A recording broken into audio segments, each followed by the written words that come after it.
You can turn that around to make you more comfortable. I don't know how that happened. Yeah. Just don't look at you. Yeah. Good evening, Greg Barnberg with Piper Jaffray. Appreciate the chance to be here this evening.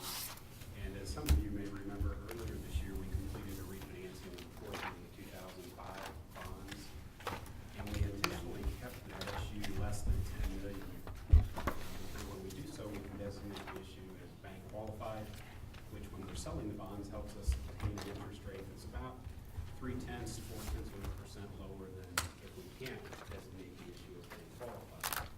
The bank qualified status, in order to benefit from that lower interest rate and that designation, the district states at that point in time that it does not anticipate issuing more than, is this on? It doesn't sound like it. Can you hear me okay? Yeah, well, I can hear you, but it Yeah, just didn't sound like you just won't get taped. In order to obtain that designation and those lower interest rates, we end up, the school district ends up stating that it will not issue more than $10 million in tax-exempt bonds during the calendar year. And so at the point in time we were completing the refinancing, that lower interest rate and keeping the issue under $10 million increased the savings to the point where we intentionally kept the refinancing of 2005 bonds less than $10 million. But we also knew that if interest rates remained low as we get towards the end of the 2012 calendar year, we could start looking at refinancing that portion of the 2005 bonds that we left outstanding or did not refinance earlier this year, which is what led us to come to you this evening and share the refinancing analysis with you. Now that we're looking at October and the end of the year is getting much closer, we wanted to give you an update on the refinancing of the remaining portion of the 2005 bonds and see if you would like for us to move forward and capture that savings. I've handed out an updated refinancing analysis. This should be very similar to previous analysis that you have received, but I thought it would be interesting to provide you with some information on the prior savings that has been locked in by the Board of Education for the taxpayers from the previous bond refinancings, and what the projected total might end up being. So when you look back, we helped the district with a small refinancing in 2002. Savings was about $68,000. In 2004, the refinancing was about $588,000. And then in 2012, earlier this year, savings of about $883,000. Total savings that have been locked in for the taxpayers is about $1,539,000. And so now when you look at this proposed refinancing, yet another opportunity that will present itself later in 2013, the projected savings on this remaining portion of the 2005 bonds is about $727,000, and that's in the handout that I shared with you this evening. And then there's the 2004 bonds, which can be refinanced after June 1st of 2013. Smaller amount of bonds, it's about $4 million outstanding bonds with 4 years left, but there it looks like there's an opportunity to get about $150,000 to $200,000 in savings, and we'll keep an eye on that for the district as well. But what's interesting is when you add up what you've already locked in and the potential savings that you have in front of you within the next 6 to 9 months, you end up with total savings for the taxpayers in the district of a little over $2.4 million. So it's a very significant amount of interest savings that you are passing on to the taxpayers. It goes on to Garfield. So with that, I'll walk you through some of the key pages in that handout. Right behind the cover page, you'll see the interest rate graph.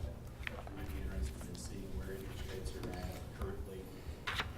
We've set a record low for the last 50 years on municipal bond interest rates twice this year. Once in February and then again in July.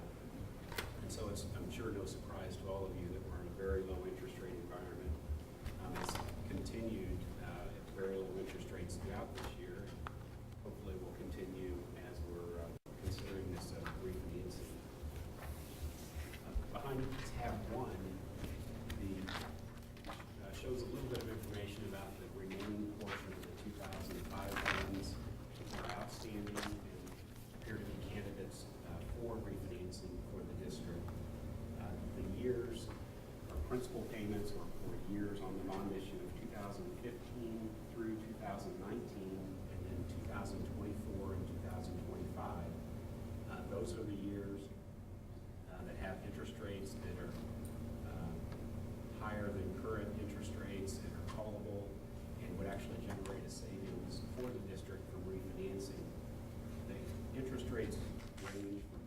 to 4.5% for an average interest rate of about 4.35%.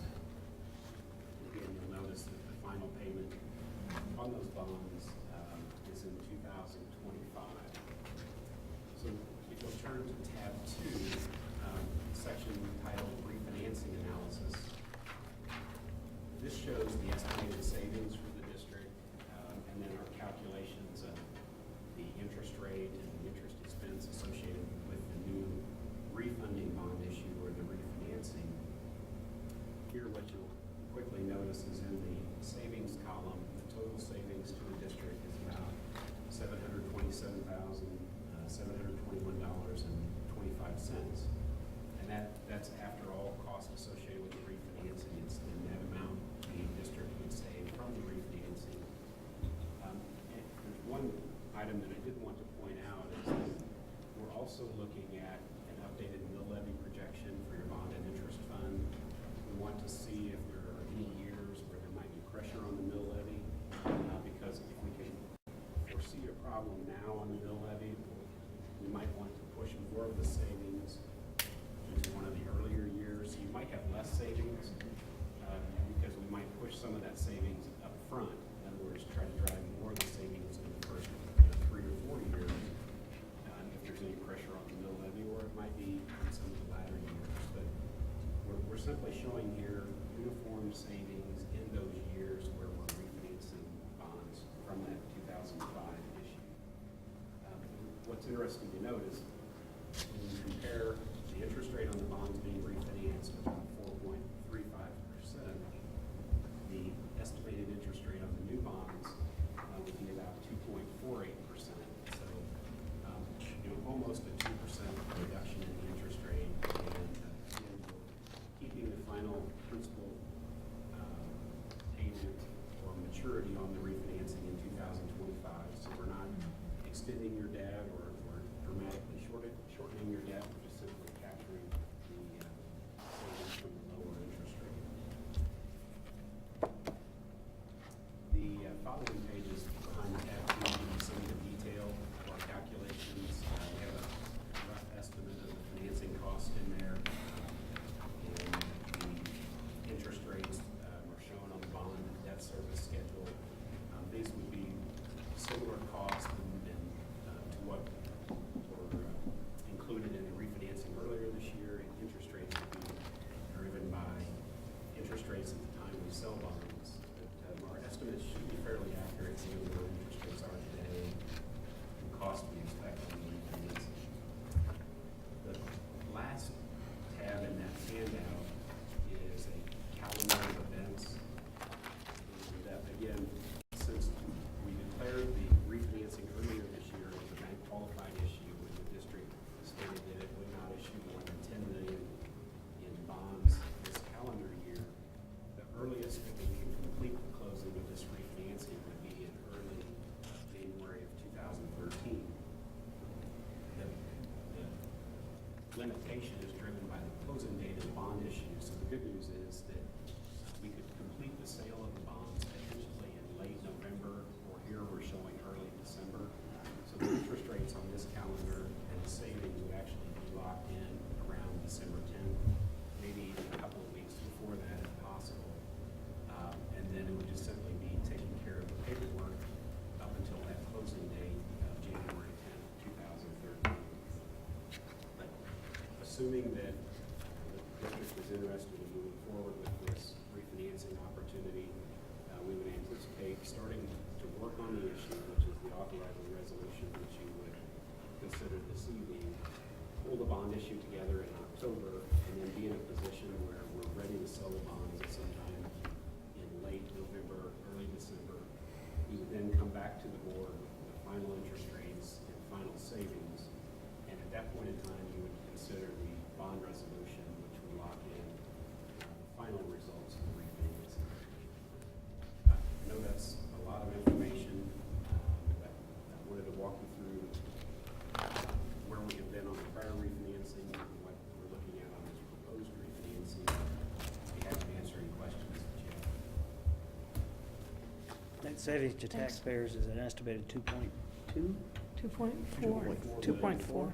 Right, and that includes the estimated savings of about $700,000 on this refinancing and another $150,000 to $200,000 on the potential refinancing of the 2004 bonds in the summer. Yeah, I just wanted to clarify that. You've already locked in 1.5 million.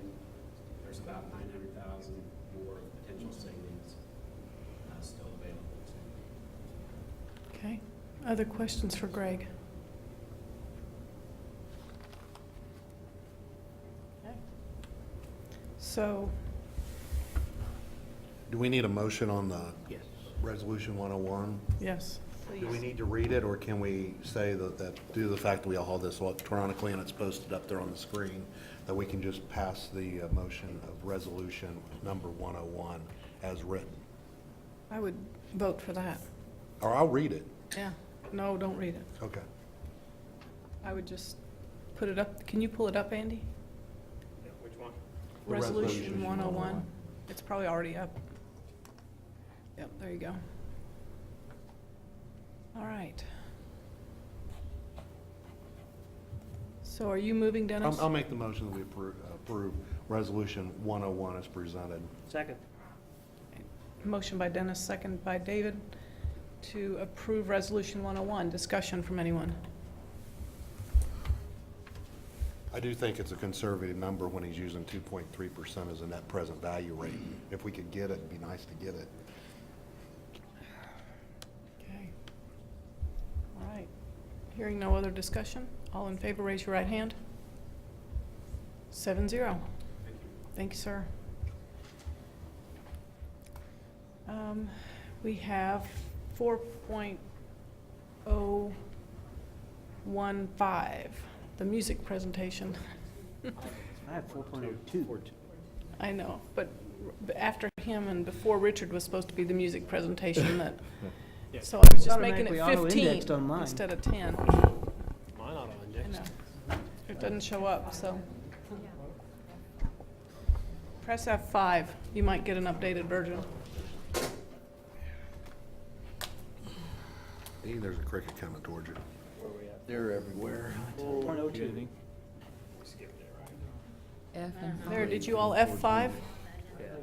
Yeah, it's, There you go. I've got it on What we mine. do for You you. have to refresh. Yeah, hit refresh. and it'll- I got F5, but I didn't. F5. F5. Yeah, did you hit it, do it again? I don't have any attachments. Okay. You have attachments? All right, perfect. Okay, I didn't. Thank you, ma'am. 105. 4.02. Thank you. Okay. Yeah. You don't have the PowerPoint because they just handed it to you. Yeah, they're everywhere, trust me, be careful of that. They're gonna hand it to you. Oh, yes, it did. I think so. Yeah, I'm not too old. Ah, good old Heritage Music Festival. I've been to several. They're all I just sent this All right. principal I don't want to go with the band. time or two. several of them. So,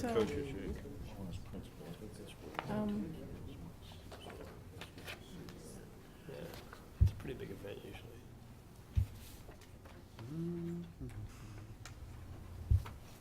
Well, we're here to try again. yes, After our ambitious effort towards taking kids to New York last year did not pan out, we're searching for a little more want this year from the kids and the desire to go places beyond our backyard. And so we're aiming a little closer to home, but we're also branching out beyond just Cytones, taking the trip.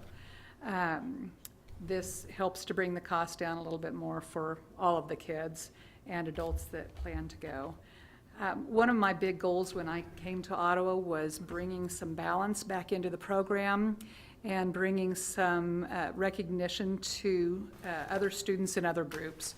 This year, we've got 4 choirs, a nice big concert choir, a women's choir like we've had in the past. The chamber singers is a little bit smaller, but it's also a select group. And then there's the Cytones, which is also a select group. And chamber singers are truly a wonderful and wonderfully talented group of kids. I can hardly wait for you to hear them. So both of those select ensembles will be on this trip, and as well as the concert band. We've got some overlap in kids. There are 55 members of the band, 20 in Cytones and 22 in chamber singers, but we have a little bit of an overlap, so we have 87 students. And we're looking at approximately 10 adults to go along on the trip as well. Do you want to show them what we got?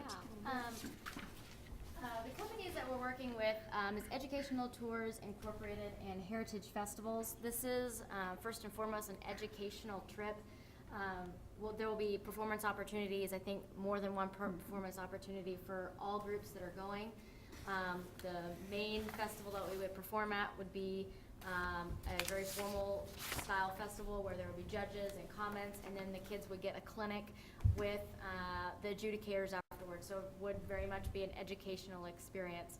And then the educational tours, they've put on the agenda lots of things on there that are not only really cool and fun, but they're also educational. I think there's the Lincoln Park Zoo, the Museum of Science and Industry, and the Field Museum.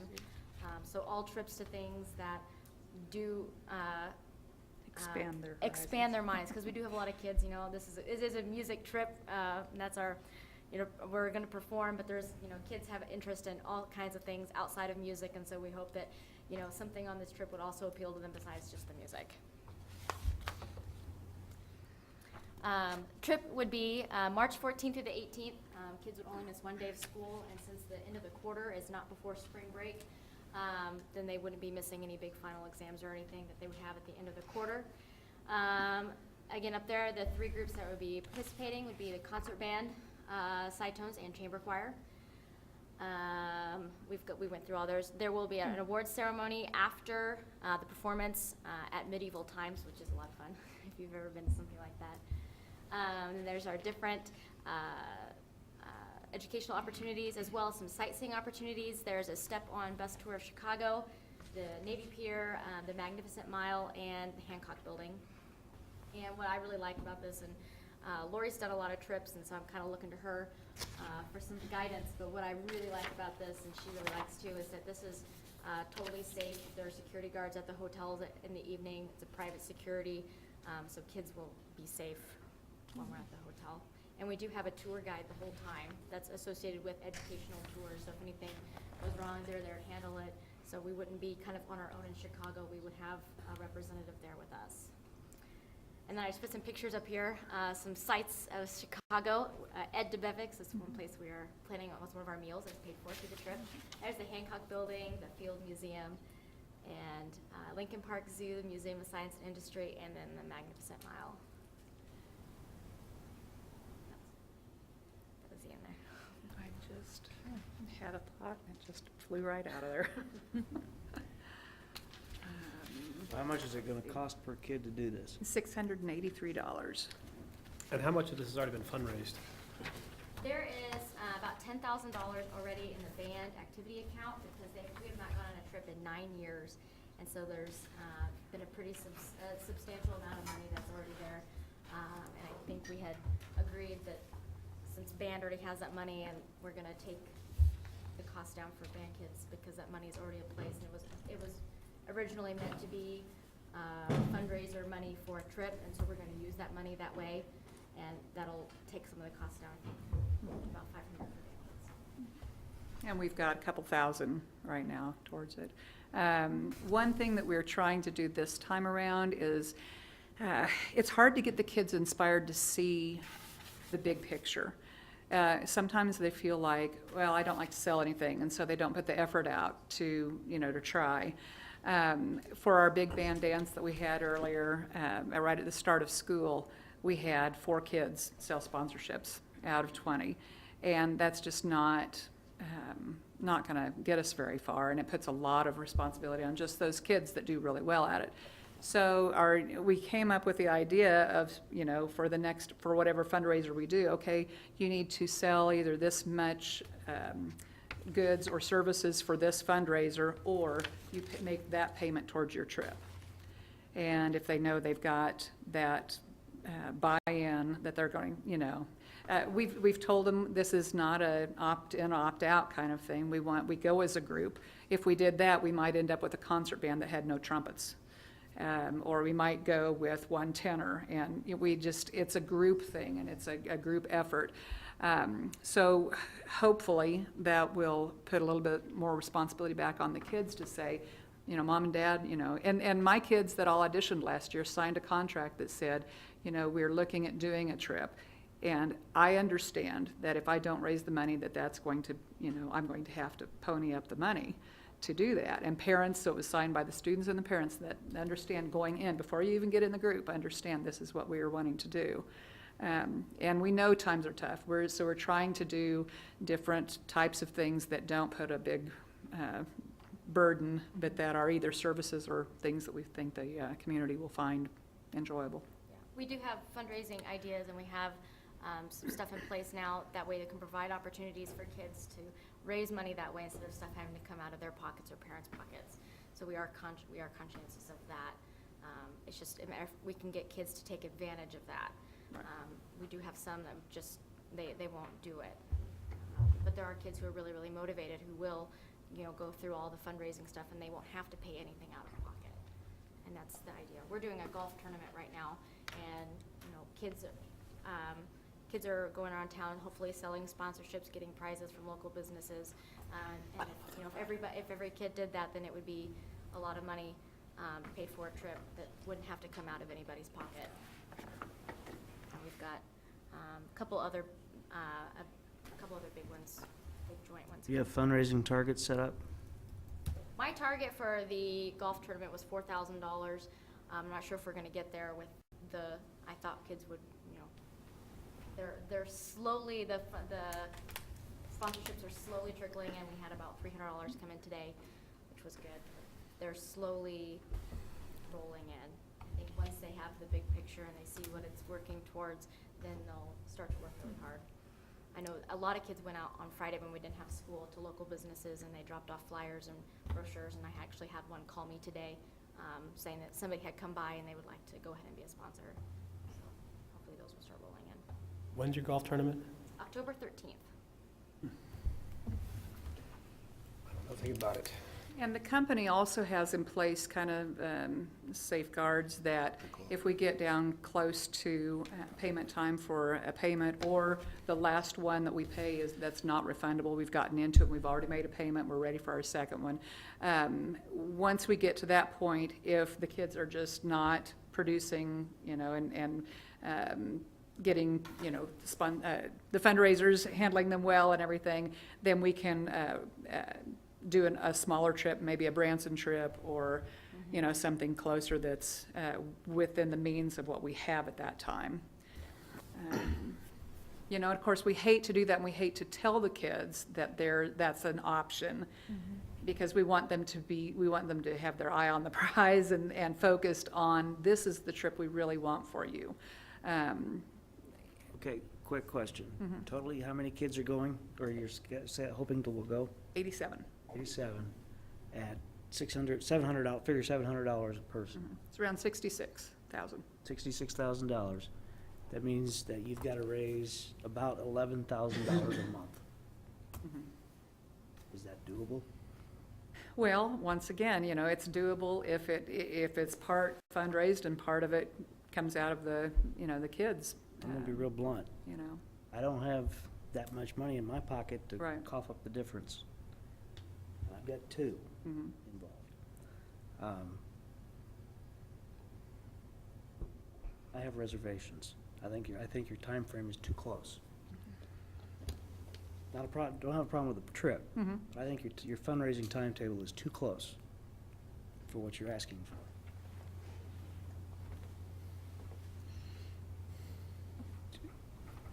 Do we need to, are you asking for any support from the school district itself or not? Just blessing to proceed? Parents that go as sponsors pay their own way. So that's another almost 7,000 that we don't have to raise. But I completely understand, Yeah. you know, I mean, I've been there, done that, you know, and I could see us even saying, okay, this is for 2014, you know, and it comes in at a slower rate, but we build up over the 2 years, which is really what it should, you know, we used to alternate band and choir trips back and forth, and it took about 2 years to raise funds. I'll say, Um, when I took a trip to Washington DC and was with my group, it took us 2 years. And we had to break it down, we had cutoffs. And we were in by the skin of our teeth, raising roughly the same amount of money to do that trip in 2 years. And I think, you know, you're gonna hit fundraising fatigue in about 2 more months, Oh, yeah. and especially going at that rate. I think you're pushing your luck to try to do that much money in 6 months. Do you think that we should consider something, I hate to consider something closer to home. You know, to me, it's either you have a trip year or you don't have a trip year. It's not like you have a short trip and then you have a big trip and then you have a short trip and a big trip. What kind of buy-in are you getting from the kids? They want to go. Yeah, They we're getting just- a lot of excitement from it. They don't But they make necessarily want to excitement work is- all that hard for it. Well, that's. and Excitement they're- doesn't equate to buy-in. Yeah. You know, my high school band and choir did trips every single year. And of the 4 years of high school, one of those years was always a big trip. And the other was someplace, I mean, I grew up in California, so, and one of those You trips had all was. the money. Yeah. No. And one of those trips was always someplace, you know, within California somewhere, and the other was always someplace out of state. So I would encourage you to at least have a backup plan, because I think it's important for kids to have a trip experience. Now, I'm not opposed to the trip experience at all. Right. I think you're, and this is a neat trip. It's just a matter of the time frame you've set forth for yourselves, I think is way too tight. Just going from my own experience fundraising in this area, it is difficult in 2 years to do what you're trying to do in 6 months. And we did Chiefs games and we did the speedways and everything. And we were on the go constantly, and we still barely made it. I think what you're hearing is conceptually, everyone is in favor of the trip and giving the kids those experiences. And and we do feel like it's educational, it's important for them to see that and experience that. So, you know, with that duly noted. How many parents would just write a check and then their fundraising would be the gap analysis? Well, from what the kids have said, yeah, mom's got a check ready to write. And I said, well, if that's the case, show me the money. You know, you need to start sending those checks in, because that would be our first payment, you know. But, you know, how much do the kids really know about how easy it is for mom and dad? My kids don't know. How much did you get from your New York trip that you have saved? Well, see, that all went back into our Missouri, did several Missouri show choir festivals that was going to come out of there too. But the kids, before we even sent in our first payment, the kids said, who had a small group of kids that said, we want to back off the trip, we just want to focus on doing our show choir stuff. And so it kind of killed it before and at that point we had, you know, had $3,000 we were ready to send in and for that trip, and so that just went towards, you know, we backed off the fundraising and that just went towards show Question. choir stuff and costumes. Question. You said it's been 9 years since the band went anywhere. How long has it been since the choir went anywhere? I don't know if you count the Missouri runouts for a day as a trip. No, I don't I know. don't. I'm I don't- talking about an overnight 2 or 3 day expedition somewhere. Cytones went to San Antonio, 2 years. Texas. 3 or 4 years ago. So in other words, none of these kids are experienced with that. They don't have any knowledge or experience or dialogue with kids that have gone on those Right. trips. My recommendation, so that if you're gonna build a habit of making a regular trip, start small and grow into something big like this. I mean, smaller than Chicago. Chicago is a great town, and you can get there in a day on the train, but maybe start more regionally. Maybe a Branson trip, maybe something, I don't know, just recommendation. And give yourselves, give these kids the experience of having what it takes to do the fundraising, to go on a trip, within 6 months. And here's what we had to do to this. Now, here's the next step. And then building into a biannual, triannual trip type situation.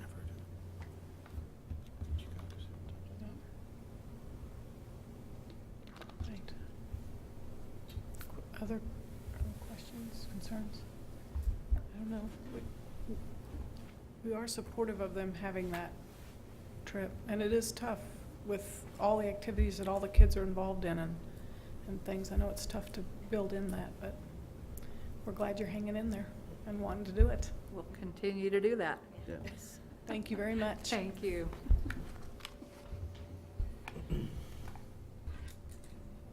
4.03, Richard Smith. Facilities report, please.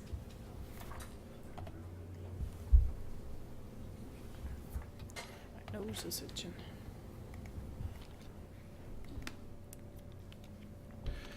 Good evening. I have one action item for you this evening and then a couple updates on some projects that we have going. We do have the bid back from Lloyd Builders for the drainage at Eugene Field. I had him break that down into 3 different elevations, the north, east, and west sides of the building, so that we can either pick one or all of that job. The north elevation basically is one where we've got a sidewalk that leads from the back northwest door to the modulars. That is very low in elevation, and at the least little bit of rain that we have, the water covers over. That sidewalk is figured on being torn out and a new sidewalk put in pretty close to next to the building, and running, of course, east and west there around to the existing front sidewalk and the back west sidewalk. On the north elevation, Richard, what's your time frame or what's your thoughts about trying to get that? I'd like to get that done this fall. If we could get some action tonight, I could probably get that in yet this month, or month of October. If not, then it would be probably a spring project. Okay.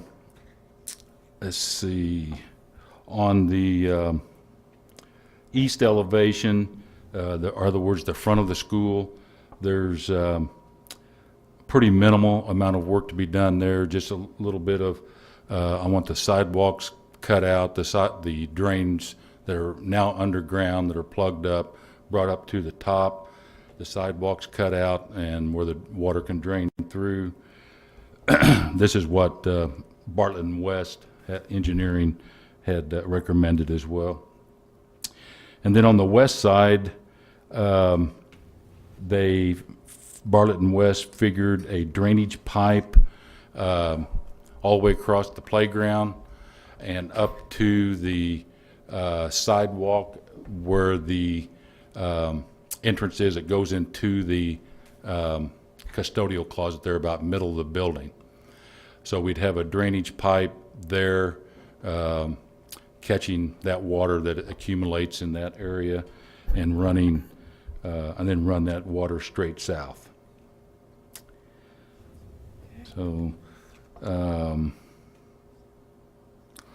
one of the concerns was getting the north elevation done yet this fall was the kids getting from the school, the main building to the modular, and Lloyd Builders said that they would build a plywood sidewalk out, and you'd go out into the kind of the parking lot and then around to the modulars to that existing. And he said they would probably be able to knock that out in a couple weeks, so it wouldn't be like it would be a real long disturbance there. Let's see.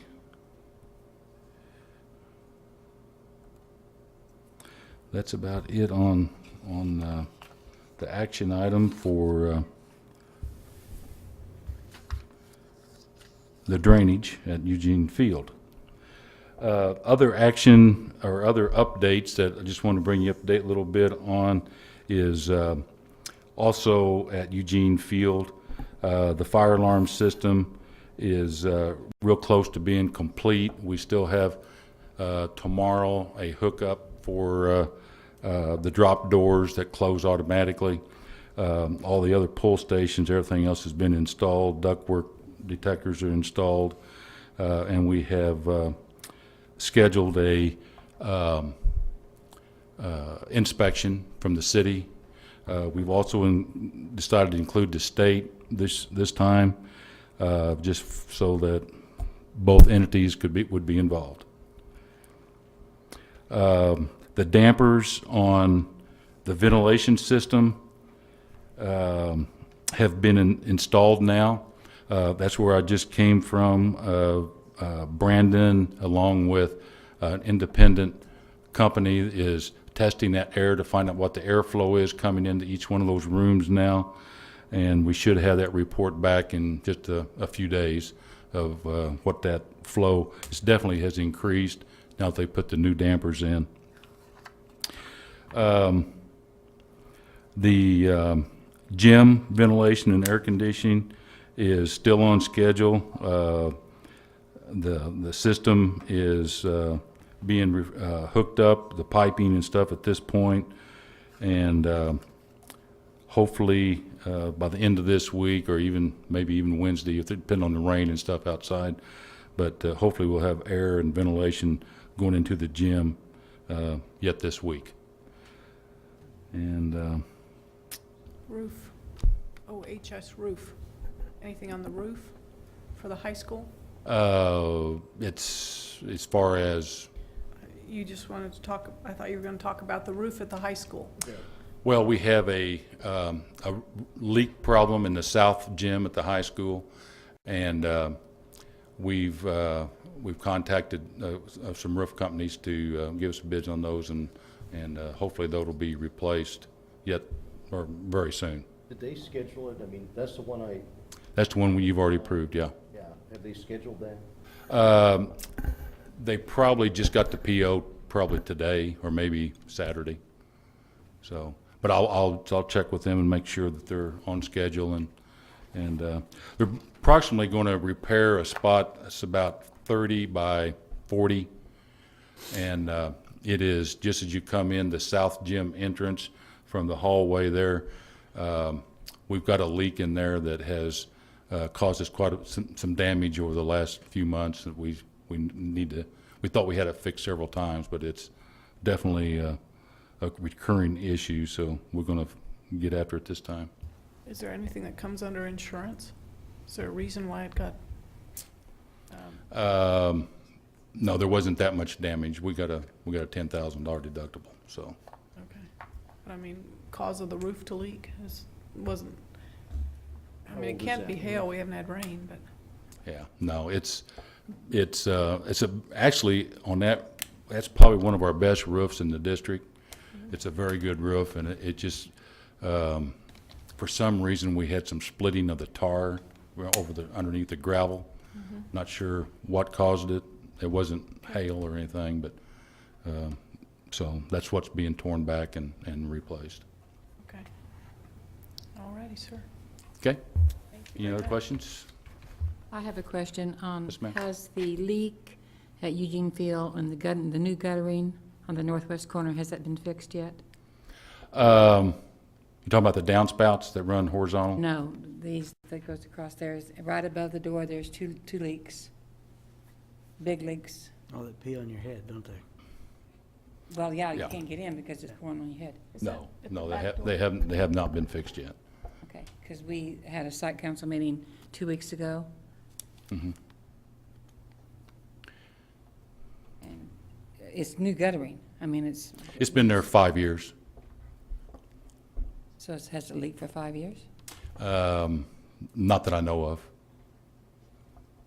That's the guttering that we installed to keep from, or the downspouts that we installed to keep from all the water dumping in that small grassy area. We ran them horizontal with the building to dump them onto the playground and onto the first level to get all that water that was flooding our basement area, to get it out of there. And the downspouts are made to go vertical, and they're running horizontal. So at the seams, sometimes we have evidently some leaks that we need to address. All right. Because those kids coming from those other buildings are coming in through those doors. Mhm. You know, so kids are under that rain each time. Underneath the dripping gutter or downspout. Well, it's right above the door, so you can't get in the door without, if it's raining. Mhm. In 2 places, 2 big places. Okay. When I asked Shannon if she'd put it in a work order before, because when I was in the building the first week after school started, she mentioned the leaking downspouts, and she said she hadn't put in a work order. She had not. So I asked her to, because I said I thought there was a work order system. She did give me, after the last site cancel, she gave me some pictures of where they were leaking at. And we just haven't got it done yet. Still got about 203 work orders left to do from over the summer, and we're getting closer. All 3 guys are staying very busy. Okay, Okay? thank you, sir. 4.04, MTSS report. Building principles. Hmm? I didn't know who would go first. Okay, they probably drew straws. Elementary jumped right up there. No, I'm going first. Is that what you're saying? Who's going first? Yeah, we figured you did rock, paper, scissors or something to Yeah. see who was going first. I Yeah, lost, she yeah. lost, yeah. Well, this year, actually, it's been a great start. Anytime you do something, second time around, or after you've had some experience, it makes that start of the year much smoother because we kind of know what we're doing. So just wanted to highlight a few things that we have from last year that we have established and what will continue on this year. Last year, we established our district MTSS team, which consists of all of the administrators. We also have a school psychologist our school psychologist, Casey Evans, is on that, and Judy Kettle will be joining us with that too. Last year with that team, we accomplished our district MTSS core beliefs. We all have core beliefs as our school, but we had a set of district core beliefs, combining our core beliefs from our schools. District curriculum protocol, which essentially is all the curriculum that we use for each of our tiers. And our district assessment matrix, all the assessments that we use along with each of those tiers. And then the data analysis that we've done with Ames Web. Transfer of how we go about making that transfer of our kids from when 5th graders go to 6th grade and getting that information to the middle school, and same with middle school to high school, making those transitions. Our goals for this year is that we want to refine our SPED and SIT process to align with MTSS. And what that means is with MTSS in place, our kids are receiving in reading 30 minutes extra of Tier 2 time and quite possibly 30 minutes extra of Tier 3 time. So those kids who are on a IEP for reading, a lot of times the needs that they're showing is that they need inclusion more so than pull out, because they're receiving a lot of the extra help that they need during that tier 2 and tier 3 time. So it's a matter of looking how the state then is redefining or looking at how we are using our SPED process. Do we need to alter that a little bit, making sure that our IEPs are reflective of our MTSS process? So that's something that we'll be working on this year as a district team. Also, same thing as our SIP process, our student improvement team. When we have kids who are struggling in the area of reading, it won't change for math, but we're looking at, possibly combining our MTSS team and the SIP process, how we can make that align better, making sure that we're not having two separate teams doing two separate things. So that's another area that we'll be refining throughout our work this year. We also, with Common Core, our district MTSS team will be looking at, with Common Core coming in, how does that change, or which it won't change, but how are we combining those two areas together to make sure that it's as seamless as possible for our teachers, for the curriculum, for our students. And then we'll continue to utilize the expertise from Jones Institute. I know Garfield and Eugeneville will still receive help from, or facilitation from our Jones Institute representatives, as well as with Common Core, our Greenbush representatives will also be helping us through that process.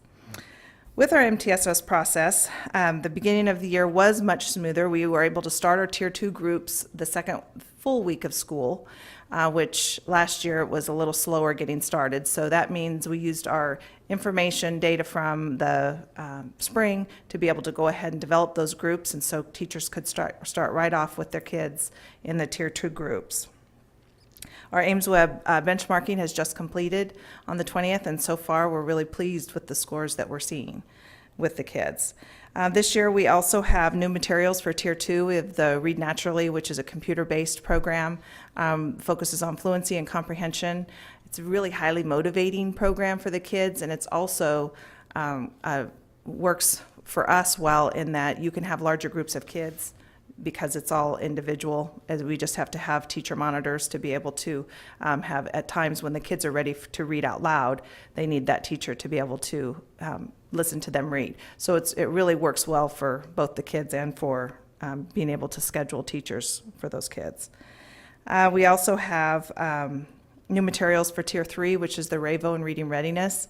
And we're just getting, the teachers have been, our Tier 2, or our Tier 1 title teachers and our SPED teachers have been trained with both of these programs, and they're just getting started with those. We are realizing that they're a little more structured for certain needs of kids, so we're continuing to look for possible other materials that we need to be able to make sure that we're not just putting kids into the program, but we're making sure that we're meeting the kids' needs wherever their deficits might be. And then our next steps is, one of the things we're looking at is our intervention logs. We know it's really important to keep the communication between what are the interventions that we are doing with students, and if they're not moving through our progress monitoring data that we see, we need to be able to go back and reflect on what is the intervention, what needs to change. And so we need to make sure that we're keeping logs so that everybody involved with that child can be on the same page with that. And one of the ways our Title I teachers are actually working on that, to develop an intervention log that will be the same for every school, every elementary school. And then they will, what we're looking at is how we can use our iPads to be able to, when the teacher's actually working with the kids right there, they can use their iPad to fill in that intervention log, and it's not a second step that they have to go back to their computer and do it sometime later in the day. So we're in the process of working all of that out, and it's pretty exciting. The teachers are very excited about the iPads. So far, we've seen great things already with them being used, and we will continue to see how can we best utilize those as part of our Tier 2, Tier 3 process, in addition to in our core classrooms. So that's kind of in a nutshell. You want to share our data, and then if you have questions, we'll be happy to ask. The handout we gave you, if you flip to that second page, and we didn't bring all of our data, and part of that is we're at that point where we're just now finishing up, so really giving our leadership teams time to kind of digest what the data looks like and to be able to give you a good analysis.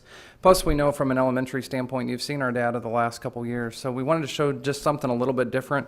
One of the trends we're starting to watch have to do with our incoming kindergartners and their readiness for school, which really, if you look at our free and reduced lunch population, it's not a big surprise that we would see some of those kids coming in without some of the skills we would hope that they have. But really, the top row there is our district data just for letter naming. All letter naming is, it's a time test, just asking them, here's a letter, tell us what the name of it is. And what we're starting to see over time is we're starting to see a real discrepancy between schools as far as how our kids are coming in and being ready. Specifically, we're starting to see a trend where Garfield has a higher percentage of students coming in at the beginning of school ready to go than the other two schools. And that may be something that we have to kind of monitor as we move forward, both as we look at what to do with early childhood programs, what to do with kindergarten, but also what to do as far as support, both title reading, SPED, things like that. It'll be one of those pieces we'll kind of monitor as they go. But the other thing I would mention to you, the data at the bottom is last year's 5th grade scores. And I guess the other thing I would mention with this data, this is a little bit different than how we use it in our building. The green at the bottom is the benchmark data. Those are the percent of kids that are where they should be. But with the way Ames Web does their graphs, it cuts at the 40 percentile, where most of the data we're working off of considers 25th percentile and up as benchmark. And that's based on the recommendations of our trainers from the State Department. So you'd see about 10 to 15% of those kids that are in the yellow and red are truly a benchmark. But we're seeing as a district, for the most part, our schools, we're ending very close. According to our Ames Web data, we're ending very similarly.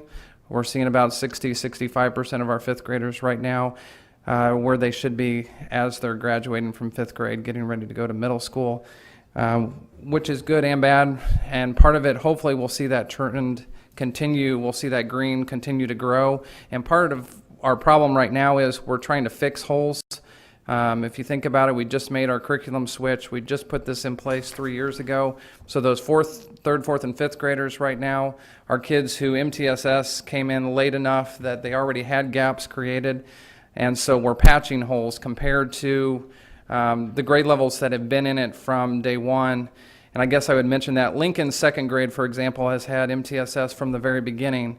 Their data right now, and this is the first year they switched to taking the RCBM, which is just reading and timed and how many words per minute. They're at about 80%, 81% of students where they should be, which means our triangle, with MTSS in place is getting proportionate as to what it should look like. So we'll continue to watch. I still think it's too early with Eugene Field and Garfield. They've only had 1 year, so to really be able to look at their data and find those classes. But hopefully the process we're seeing for those students who've had it from the very beginning, that it's working for them. Those that kind of missed it for a couple years, we're still closing some gaps. But hopefully, as a whole, as we get better at the process and learn how to fix some of those things and put the right interventions in place, hopefully we'll see our data continue to improve. So when you look at it from the kids in 2nd grade that started when they're kindergarten, you can then see a growth model seeing that their improvement as a class coming up to go. Absolutely. Yeah, actually, they're green at 60%, Yeah. now they're 82%. Their kindergarten data looked very similar, maybe a few percent here or there depending on where they fell, but as a whole they're very similar to the data you're seeing with this year's kindergarten class.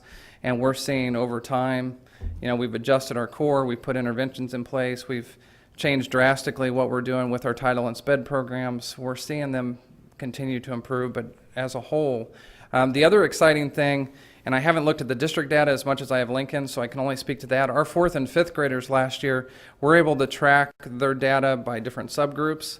So like for our general ed 4th and 5th graders, their goal is to make about 0.8 of a word per minute gain each week. They hit that target, but we're also seeing our special education students at those 4th and 5th grades are making about 1.3 words per minute. So what it's starting to show us is that with the right interventions in place, they're not only making the year's growth that they should as a 4th or 5th grader in special ed, but we're also starting to close that gap a little bit. So do you guys have questions about where we're at? No, I thought it was really interesting, was it last week I was in and sat with the first grade, maybe, first grade Mhm. teachers as they decided who was in what group and used their data to group and place children and decide how many people they were, teachers and aides they were separating them and trying to get everybody's, in the best environment. And it's an interesting process to watch them go through because they take the data. And I think that's one of the big things over the next couple of years. I know our leadership team is really looking at how do we make the process more sustainable?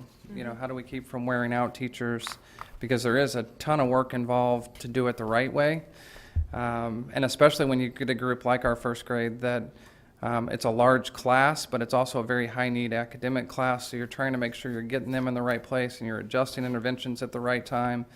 And so I think over the next couple of years, that's one of the other pieces we've got to really smooth out is how do we make it more efficient, and that's where the iPads were a good first step. But there's a lot of things just in the process that we need to improve. Yeah. I think not only academically, but behaviorally, I think there needs to be more supports built in probably for that first grade I class. wanted to add just a celebration. Pat Skiles came in my office after school today, and she was so excited that our Tier 3, we don't need 2 of our aides for all of the Tier 3s. And what that means is that we have a smaller amount of kids that are in red, and that's a good thing to have. That means we can use them in the classrooms with the kids, so that was exciting. Yeah, It's that's what we good. want to see happening. Yeah. Very cool, thank you. Middle school. Be really confusing chart. All right, I'm going to come at this with a little different perspective since this is our first year with intervention. Move that mic just a smidge down. All righty. Some of the things that I've sent you, Andy, if you can go ahead and go to the other one. Yeah. Basically, the process is set up to where you need to find the individuals that are going to be leading each of those groups. And we do have a change. Mark Eggold is no longer the science person. April Robbs is. So that will be a change. But you have to figure out who's going to be the best person for those areas. Those people in our building are also our PLC chairs. And so those individuals will go back to their departments and have conversations with them in regard to what we're doing and how we need to do it. Go ahead, Andy.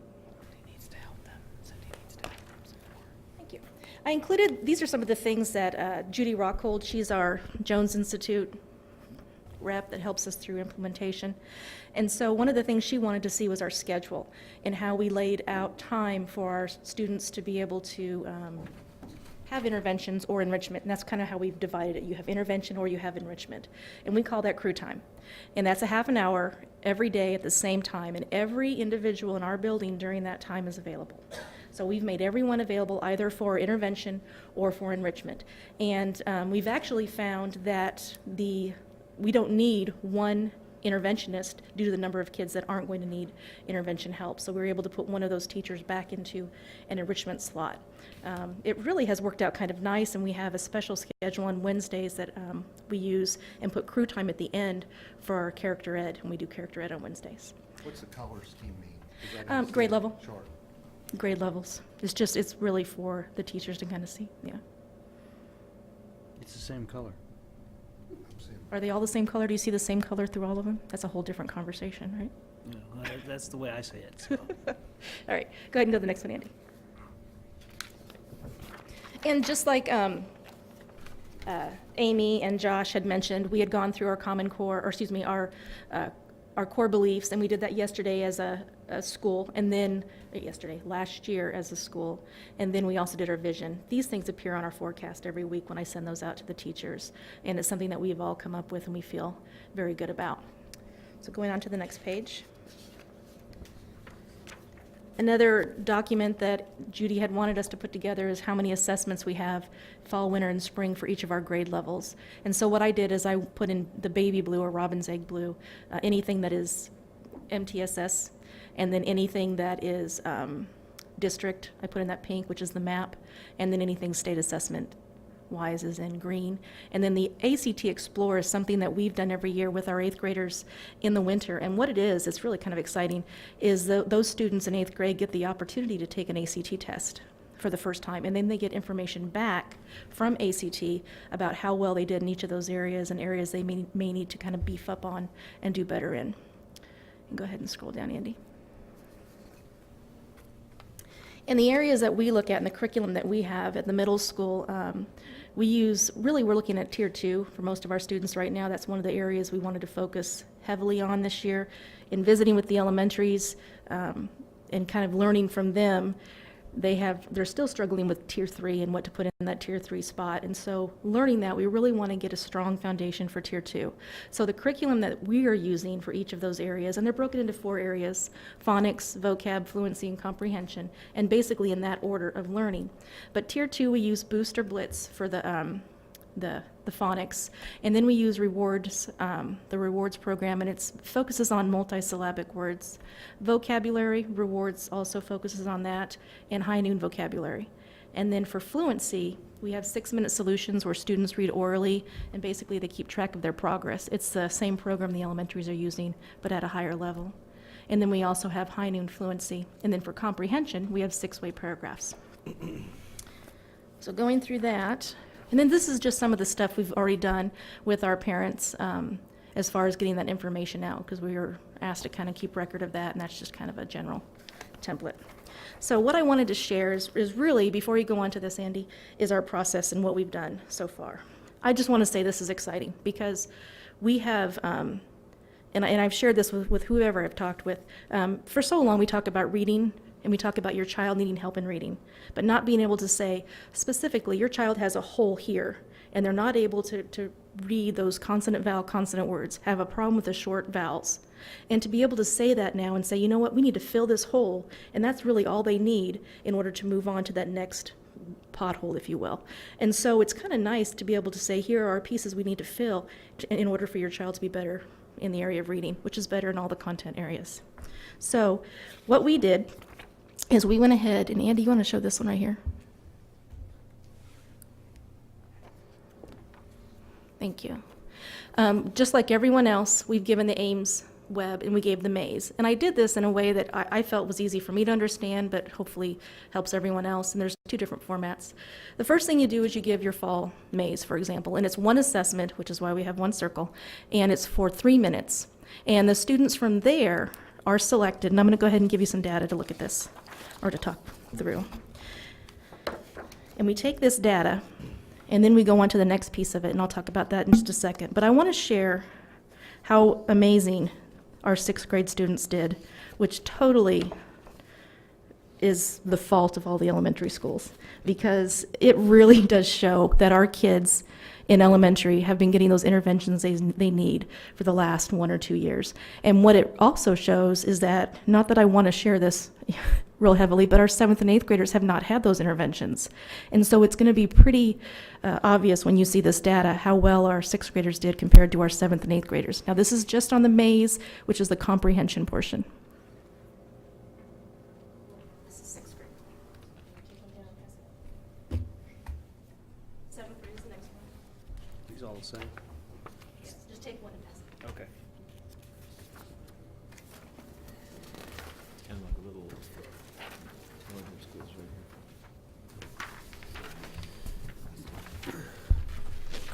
That wasn't me. Dennis. It's you. Rubbing on the microphone. Sorry. But we're awake now. I just passed them down the line. That's right. I thought he had an idea. All right, and what this shows, if you look and at that data, it shows that those elementary kids, those kids that came in from the elementaries into 6th grade, have a real nice foundation. You're looking at, what is it? And I didn't leave one for myself. I'm going to grab one from Teresa. 79. It shows that large green there. 79%.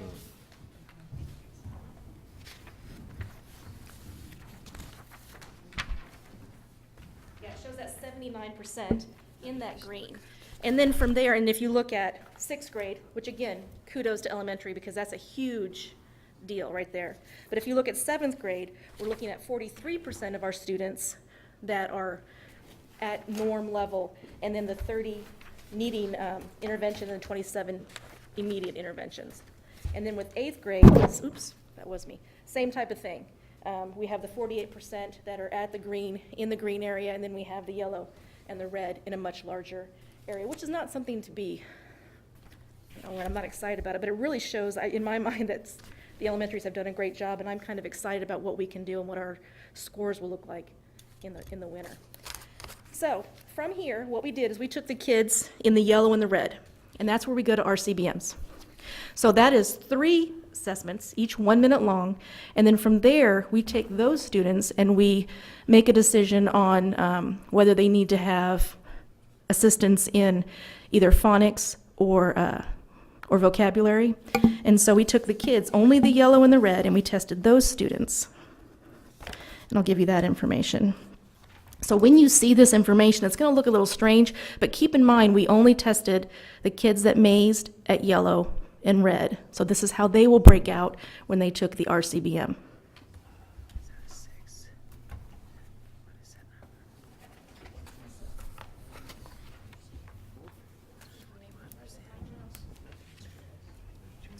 I feel like I'm being weighted here.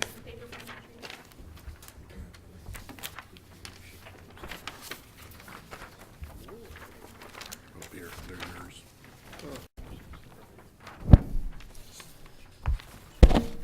Sorry, that was me. Okay, so looking at this, again, we're looking at the yellow and the red from the maze kids that we tested.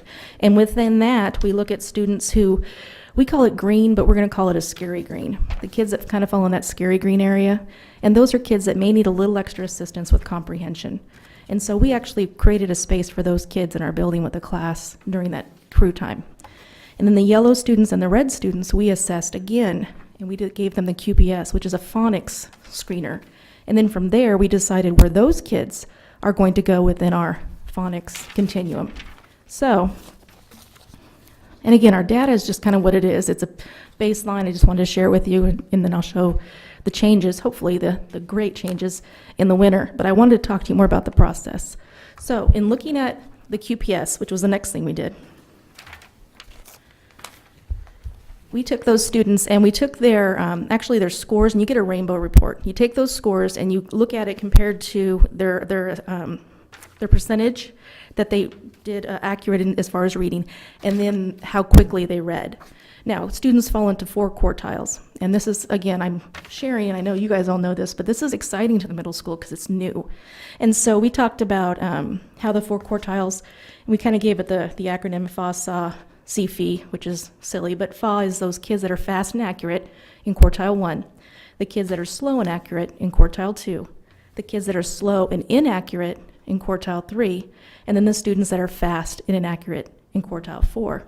And what you do with your rainbow report, you get, and I'm not going to show you this, it has names, but I'll just show you colors. You get the kids, and then you look at their accuracy and their percentage of their accuracy and how quickly they read. And then from there, you put them into their quartiles. And we focus on quartile 3, the inaccurate and slow, because the fast and inaccurate are probably just going too fast and they need to slow down. So having that conversation, we took those kids out of there. And then once we gave them the QPS, we broke it into different areas, and I'm going to share that with you.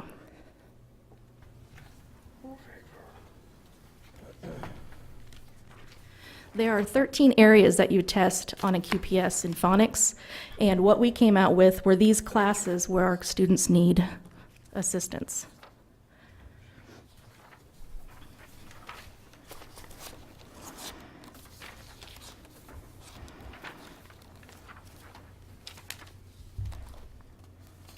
And I have one more page, but this just gives you the general idea.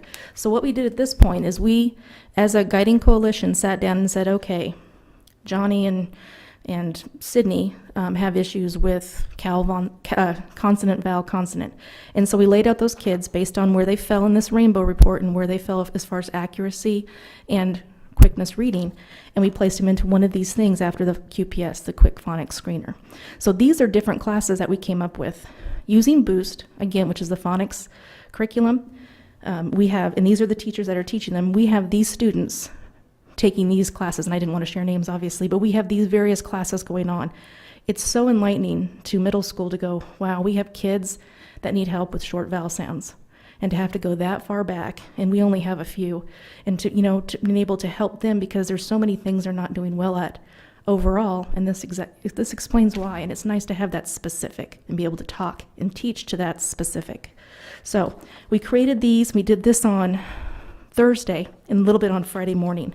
And so we created those groupings, and I'm going to say that today was our first official day of doing this, and I had 2 or 3 people come in and say, you know what, this is really exciting.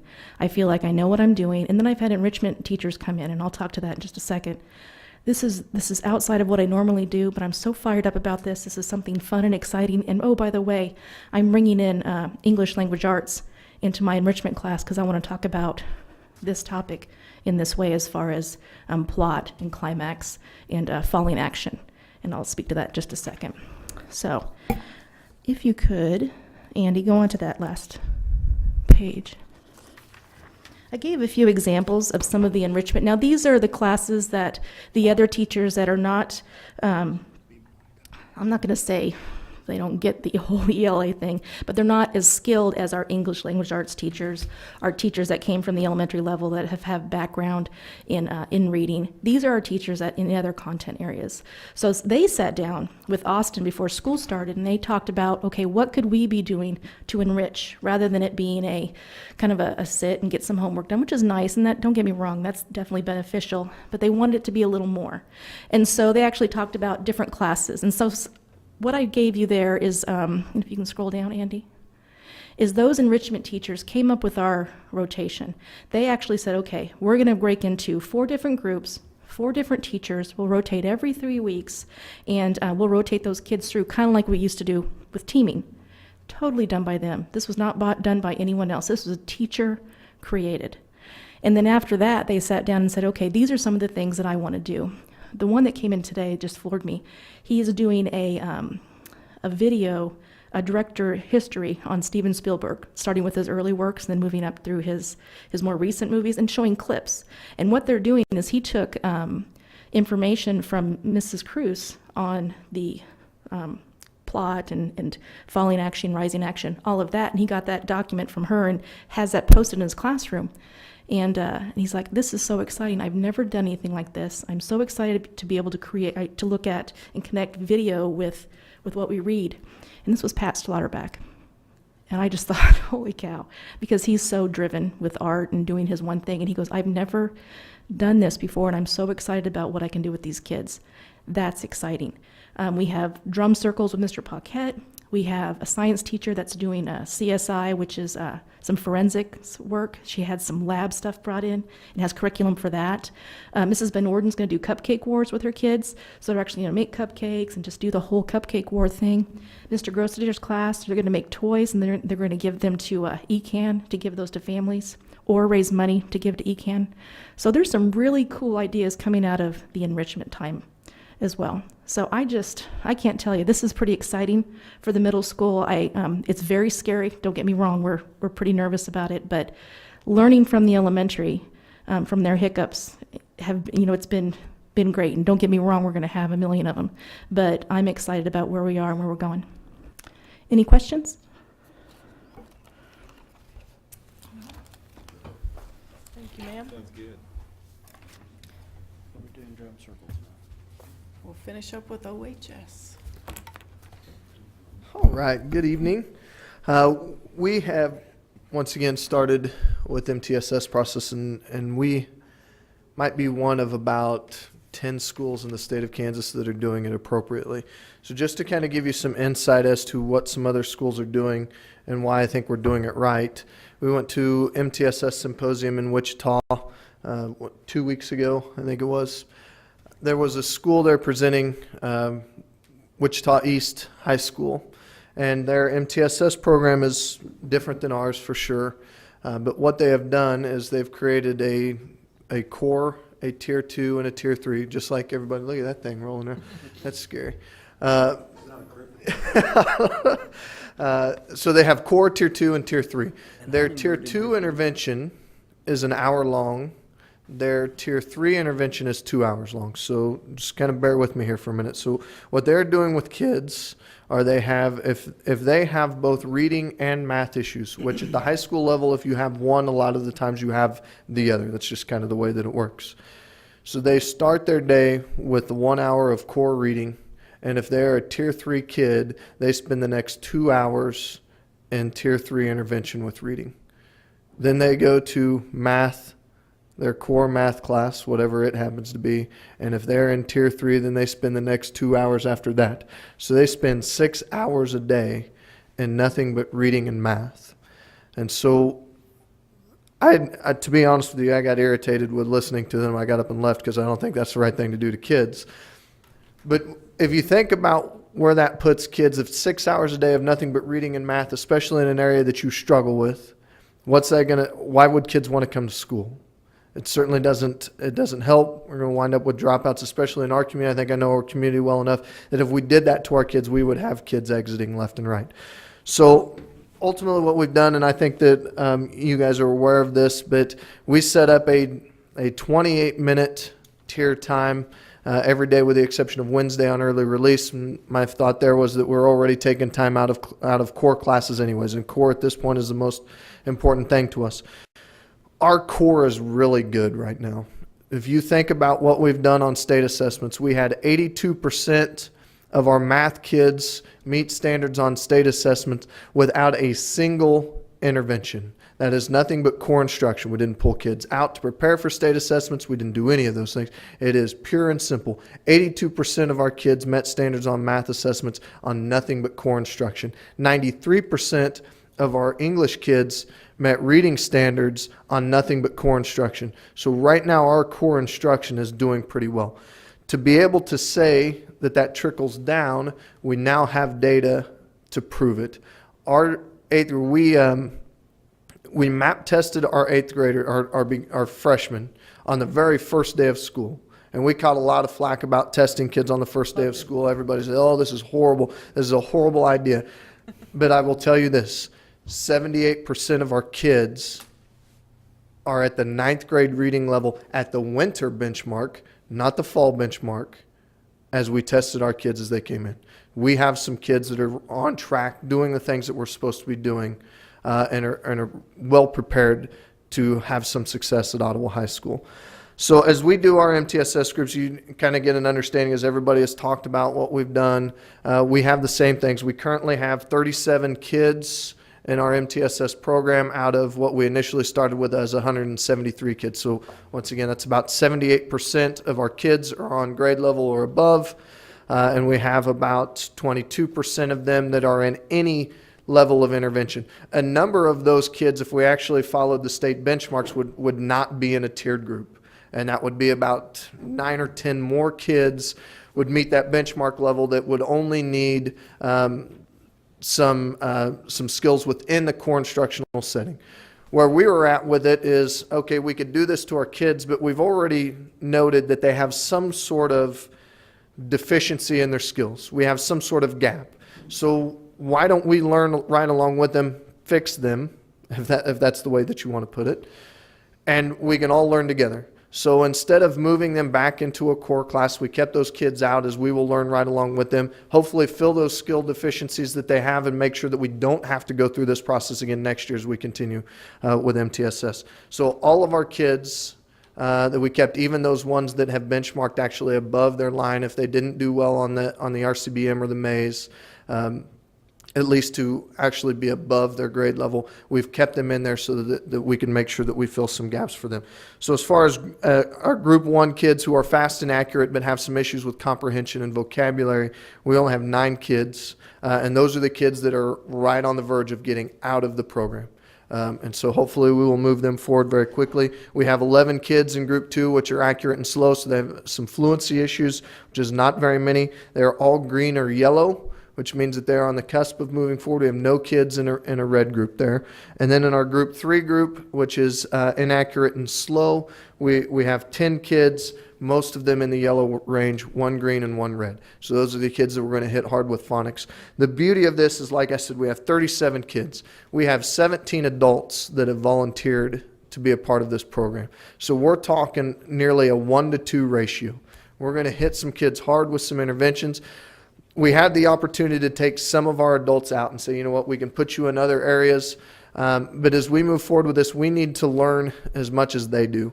So by having all of our adults there, when we go next year and we may have bigger groups as we encompass more kids, we decided the best thing for us was to leave those adults in there, so we'll continue that process for them. They will learn it, and next year, hopefully, this goes a little more smoothly. It has not been rough at all. We've had a ton of buy-in by parents.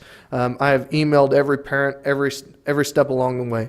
So as we have kids that have been involved in this, as we've tested, hey, we tested your kids today, this is what's happening. I just want to keep you abreast of what's going on in MTSS. I just sent out the last ones of the tier grouping.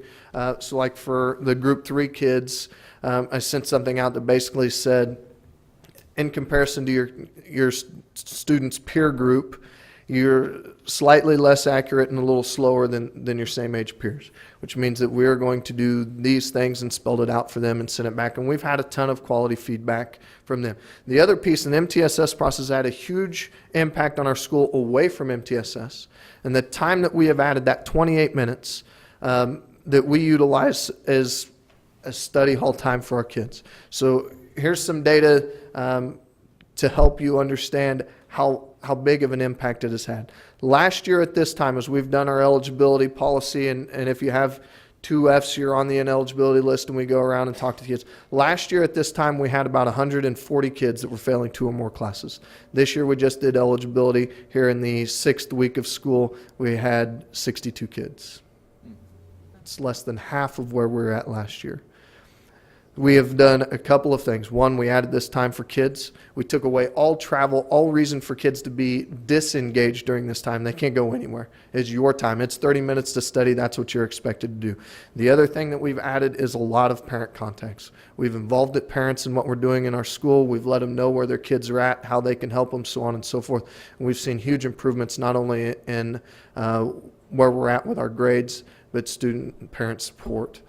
So it's been a pretty positive year thus far, 6 or 7 weeks into it.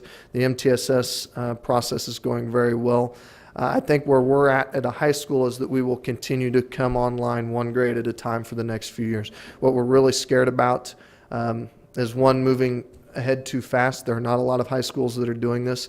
And as much as we can rely on middle school and elementary schools to kind of help us, we are much different. All of those little reports that you guys get, the pyramid reports, so on and so forth, we don't get any of that because those are all normed at those grade levels. We norm ourselves off the 8th grade level, make sure that kids are coming into the high school at least a high school level.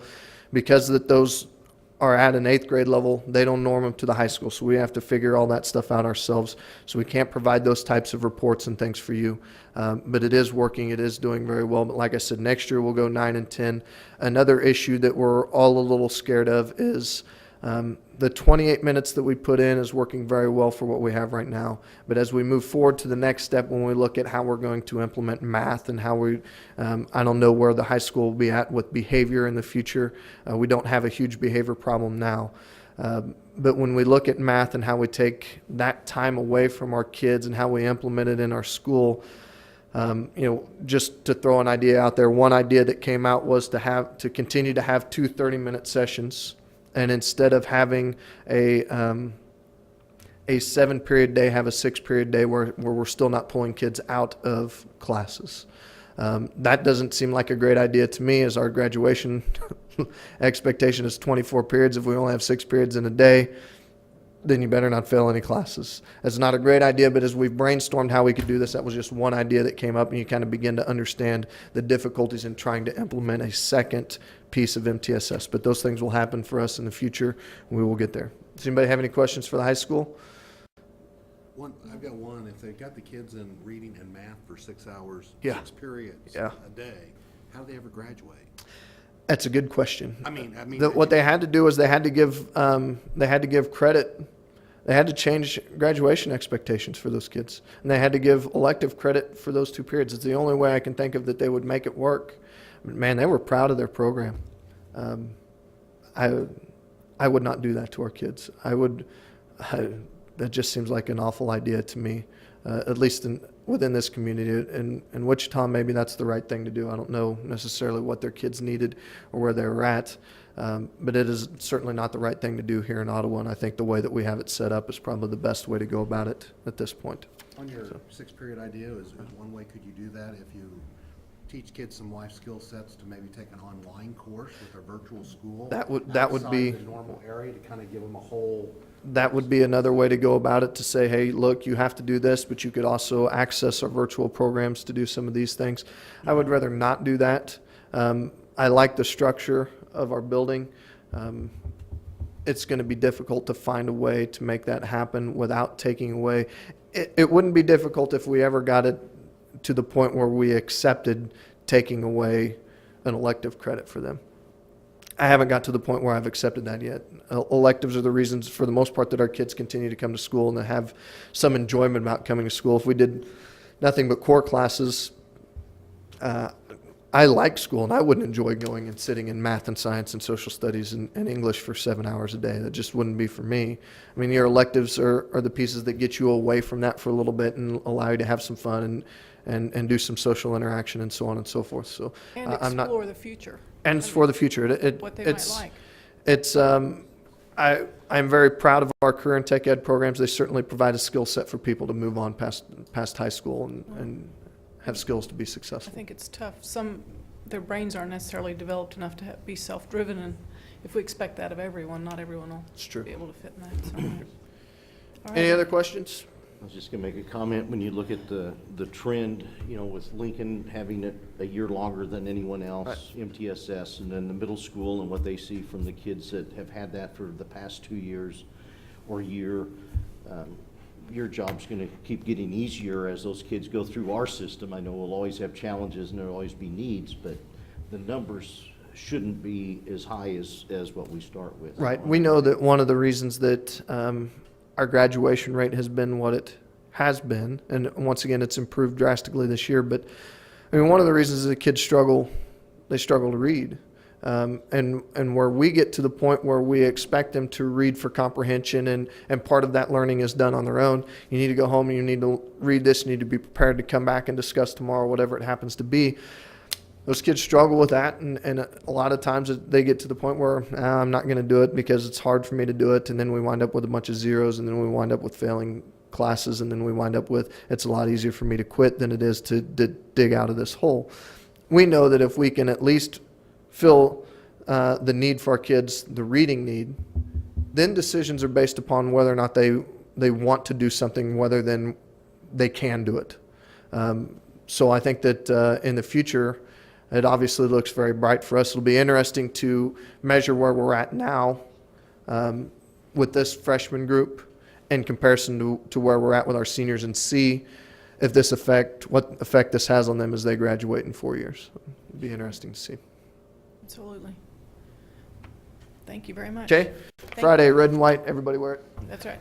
Thank you all for reporting. I get at times sick of hearing about buildings, and this is really what we're about, is seeing kids get educated and their needs met. So thank you very much for bringing that report. On to 4.05, board reports. Marge, usually you have 2 or 3. I have one, Okay, well, there you go. only one. Only one, oh my. Eugene Field had a SAC council meeting 2 Tuesdays ago, on the 11th. We all got something from Shannon, so I'm not going to go over a lot of what she went over. But one of the things that we've heard about the focus school information, and so she showed us a PowerPoint over that.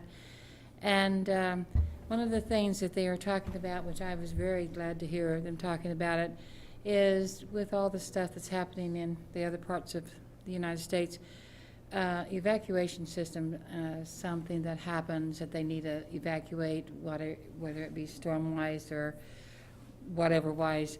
They have contacted one church that's near them, Nazarene, and then they're going to contact another church on the other end. So if there's a problem, they were talking about a gas leak that happened this summer, and well, no kids were there, but what if they had been there, and where would they have gone? And so they're working on that. I'm glad to hear that they're working on that. So they'll have a place. You never know when something's going to happen. And so I was glad to hear that. one of the, we've heard about the CO2, we've heard about the, all of the other kinds of things. I just think we just need to be on top of those things. Sometimes there seems to be a discrepancy between what is okay and then what is really okay, what is just bare minimum and what is more than that. We're talking about almost 300 kids there or something. I don't want bare minimum for any kid. I want more than that. And so we discussed quite a bit about that. Some of the positives were stage curtains, we're getting new stage curtains. And somebody asked, I don't even know who asked me, why would they need that? I was on stage last year up there looking at whatever I was looking at, and they were in terrible shape. And so I'm glad we have that. The window blinds have been ordered, the ones that are already there. It makes it very pleasant to sit in the library and you can see out, but the sun isn't glaring in your face. So that was a very, and I just think of kids studying and learning and reading and all of that in those classrooms. It has to be much better for them. I think that's about it. We meet again in October 9th. Right. Other reports? Site council reports, anything? No, we just, Dean, Brian, I, Dr. Cobbs, and Carmen, you did a fantastic job on Dr. McCauley's honoring at the Wall of Honor. She was there with two other great women, and it was very nice on sharing her thoughts and what it's about kids. So, nice event. And Dr. Cobbs, you motivated me, so I'm very proud of being wearing red on Friday. There you go. Cyclone red, not Chiefs red. Yeah. Just thought I'd share that. All right, Is there a difference? okay. Yeah. Dean? I have quite a bit of stuff, so I'm going to try to go through it as fast as I can, but still give you the gist of what it is. The first thing I wanted just to mention, the budget. I was at the council superintendent's meeting last week in Topeka, and I represent Jefferson, Douglas, and Franklin County. And one of the presenters was a legislative researcher talking about the new tax law and the ramifications of that. And the information he provided was not good news by any means. Looking at what the governor's projections are, show that there would be a $242 million deficit in 2014. If you look and see what I use reality based on this economist and several others talking about a shortfall of closer to $802 million. I think obviously the governor and his staff know that there's a huge concern. I just read today that, well, over the weekend, I heard that they had shut down the Main Street program. Earlier in the year, they talked about every agency taking a 10% cut. And now the rhetoric, they're redoing their philosophy on how to tighten the budget more. They're not planning right now on going back and looking at this new tax law. They're trying to make everything fit within it, which is going to be, in my opinion, pretty devastating. The scary thing is by 2018, the governor's figures show that there'd be a $2.4 billion deficit. And if you look at everything considered, and when they passed this, they didn't realize some of the things that were even in there. It would be closer to a $4.2 or $4.5 billion shortfall. It was scary when this gentleman who was involved in the whole process said no one thought it would pass. The governor didn't think it would pass, so he didn't put a whole lot of time and effort just thinking that we'll come back with something reasonable. Well, no one did anything, and it goes through, and now we have this. And hopefully they'll reconsider and see where we are, or we're going to be in for some very tight years. Governor did make the comment that he would protect education, but I don't know what that definition is when we're way over half of the budget, the state general fund budget. I don't know how we could cut it if you're looking at that. So we'll wait and see. By November, I think we'll have a lot bigger picture, or a better picture, when they come out with the consensus revenue report. That's the first one, and see what they say we'll have for revenues. But I don't think they realized when they cut the tax on an LLC, the example they keep giving is every doctor, probably pharmacist, A lot of them are. that they won't pay taxes, but the receptionist or whoever's out in the front will pay taxes then on that. So every doctor, you know, I mean, they're foolish not to now, but I don't think they realize how much impact that would have when they pass this. But that was one example. Not to pick on Bill. No, you Brandon's can- probably an LLC too, I don't. The healthcare profession makes a lot of money. But let me jump to enrollment, and our numbers, you know, the 20th obviously has here and passed. The numbers that I have right now show that we have, and these are a little bit different because I changed this after the 20th, about 2,530 students. FTE right now, 2,415. That does not include our private school special ed or services we provide, speech, physical therapy, whatever it is. It does not include those, so those numbers could be a little bit higher. Free lunch numbers are down about 15 right now. We are at 1,172 last year on the 20th, and this year we were at 1,157. Virtual school, we did have 21 students, or have 21 students enrolled, 5 in the middle school, 16 in the high school. 8 of those students are new to the district. 13 were already in the system, some shape or form, and I don't know, maybe some of them were here and dropped out and came back, but 8 of them are new students, so that was very encouraging. Brenda Cummings has 37 students in her Ottawa Learning Center program out here. Future Visions is where we see the biggest decline, and that was about 15 students lower than where we have been. That's the lowest number we've ever had. And not that that's a bad thing. I mean, obviously, it hurts our FTE, the numbers that we get paid for, but I think we're seeing more kids complete high school or take advantage of some of these other programs, whether it's adult ed with a GED, virtual school, someplace since we just started. I'm not going to take credit for any virtual school successes yet, but those numbers are quite a bit lower. PALS, the program that we have here with the 3 and 4 year olds, we have 27. That's the highest number I think we've ever had there. Some of them are home-based services, but 27 students enrolled there. We have 3 in the 18 to 20-year-old special ed program, 2 at COF, 1 at School of Blind, 1 at School of Deaf, 2 students that go to Marillac in Kansas City, and 3 to Lake Mary in Paola.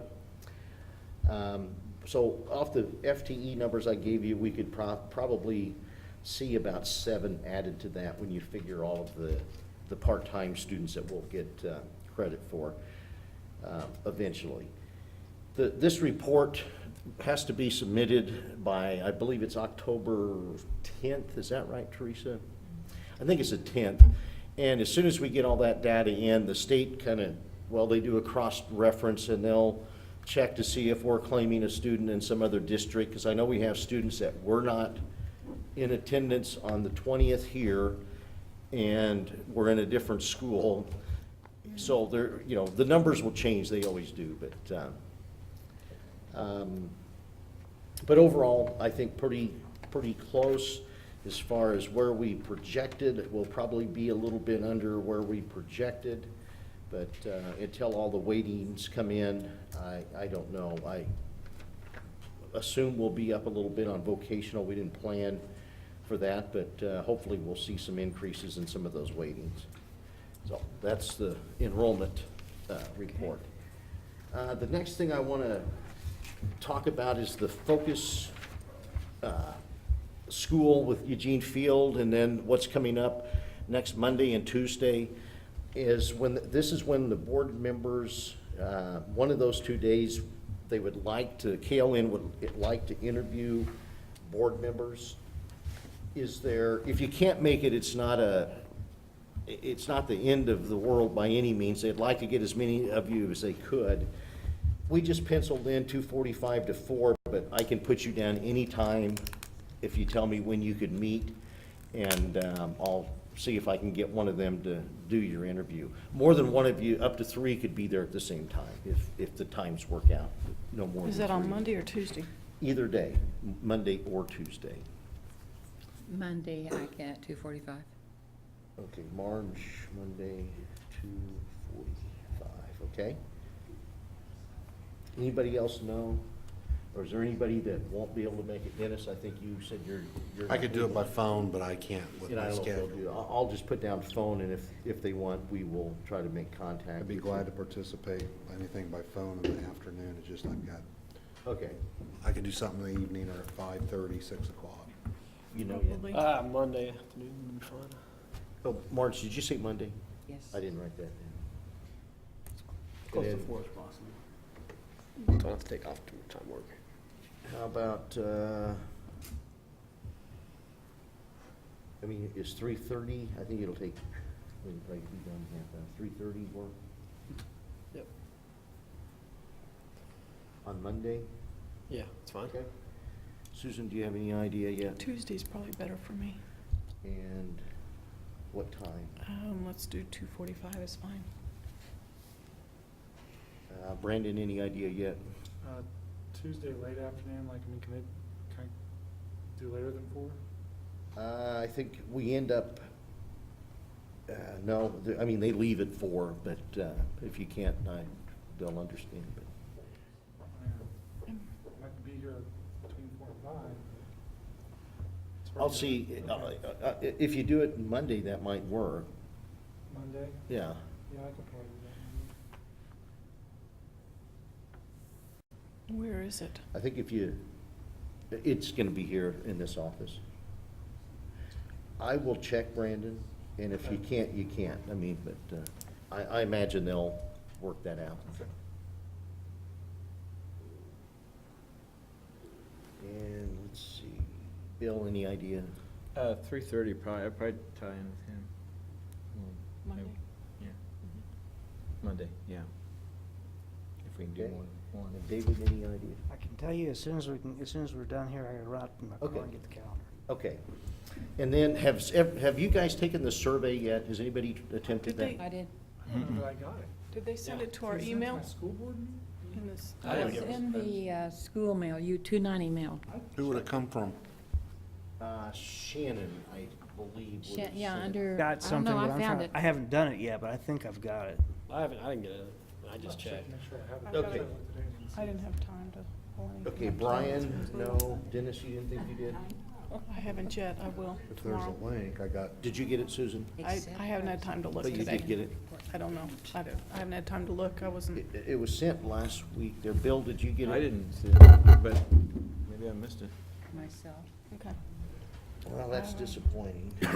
And then Marge took it, so. Because you're usually David, the did one you that doesn't. say you got it? I don't So do I'm these just double things, checking. but I I believe did I it this did get time. it. I know. I will send I it had to one One's that fixing to worked freeze over. for once. both emails or A something. to computer look that for. worked I for got 2 it. weeks in a row. Good job. And as you Except I wasn't look here at for 2 weeks tape either. that, Maybe that was the reason. think about, we talked about climate survey. I don't know if that is close enough or not. I took it today and I do it all the time. I think we need to look at something, but think about that anyway. That was one of the suggestions again. I wanted to.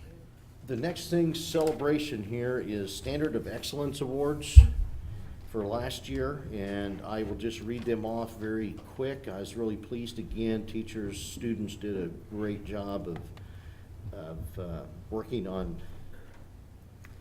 their studies, math, and reading. I don't believe, no, we didn't have any in science, but Garfield Elementary had a standard of excellence in third grade math and fifth grade math and made it in building-wide math.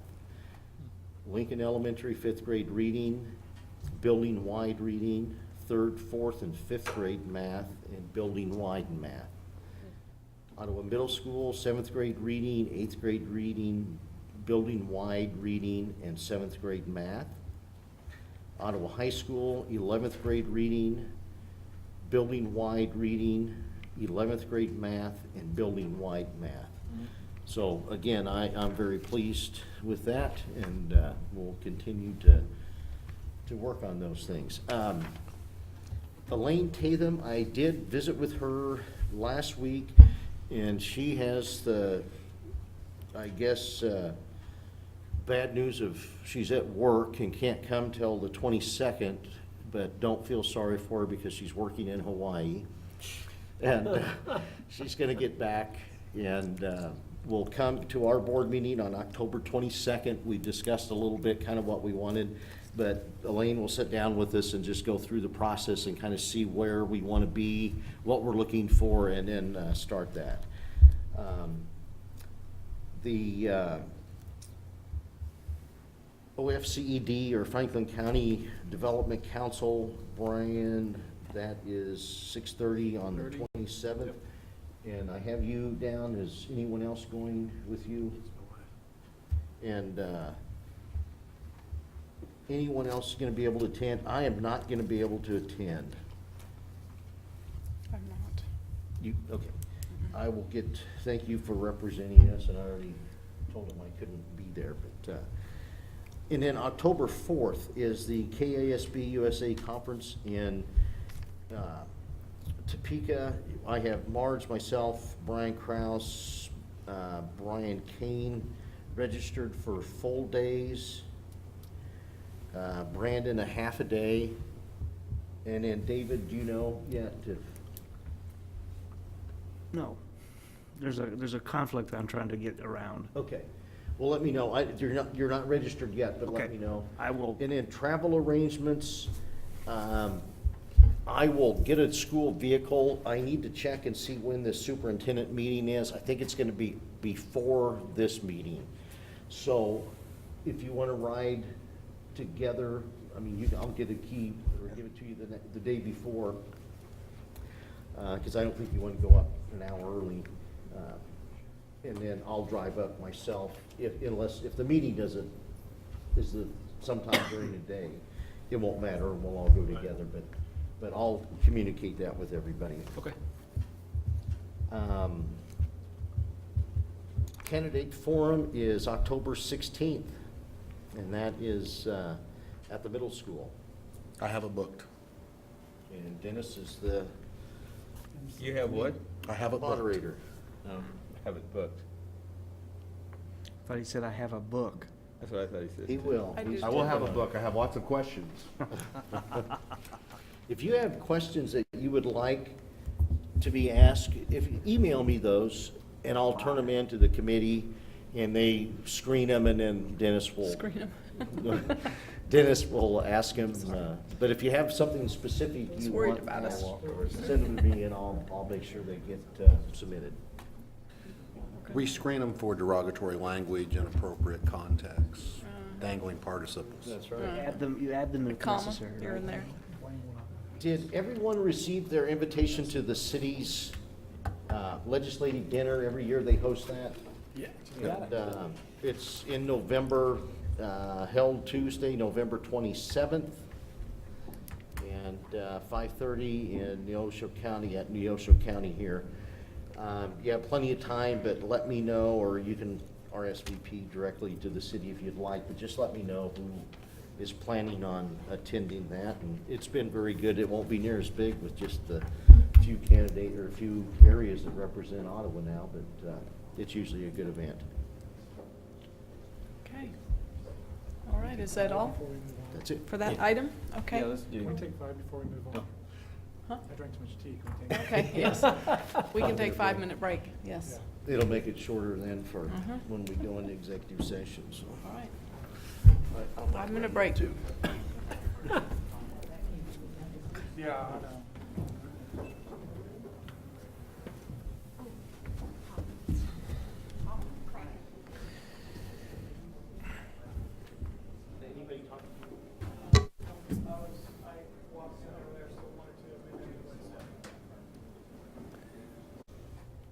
All right, all in favor, raise your right hand. 7-0. Neighborhood Revitalization Program, this is something that you're involved with, right, David? Yeah. And you recommended these before? One of them is the new Ford dealership, and the other one is a remodeling of a home in one of the areas. Okay. Say the new Ford dealership? That's not one of those addresses down there. That's not, No, I'm sorry, I'm thinking of something else. yeah. That was a TIF That was a thing. TIF thing. Yeah, that was a tip. But yeah, these are both homes. Okay, These are both homes, and they both. Second. all right, so we had those presented. Yep. Have a motion? So moved. Okay, I'll second that. all right. Moved by David, seconded by Dennis. All in favor, raise your right hand. 7-0. Drainage work at Eugene Field. There was a recommendation earlier with pricing for all of the different directions of Eugene Field, north, east, and west. South is doing fine.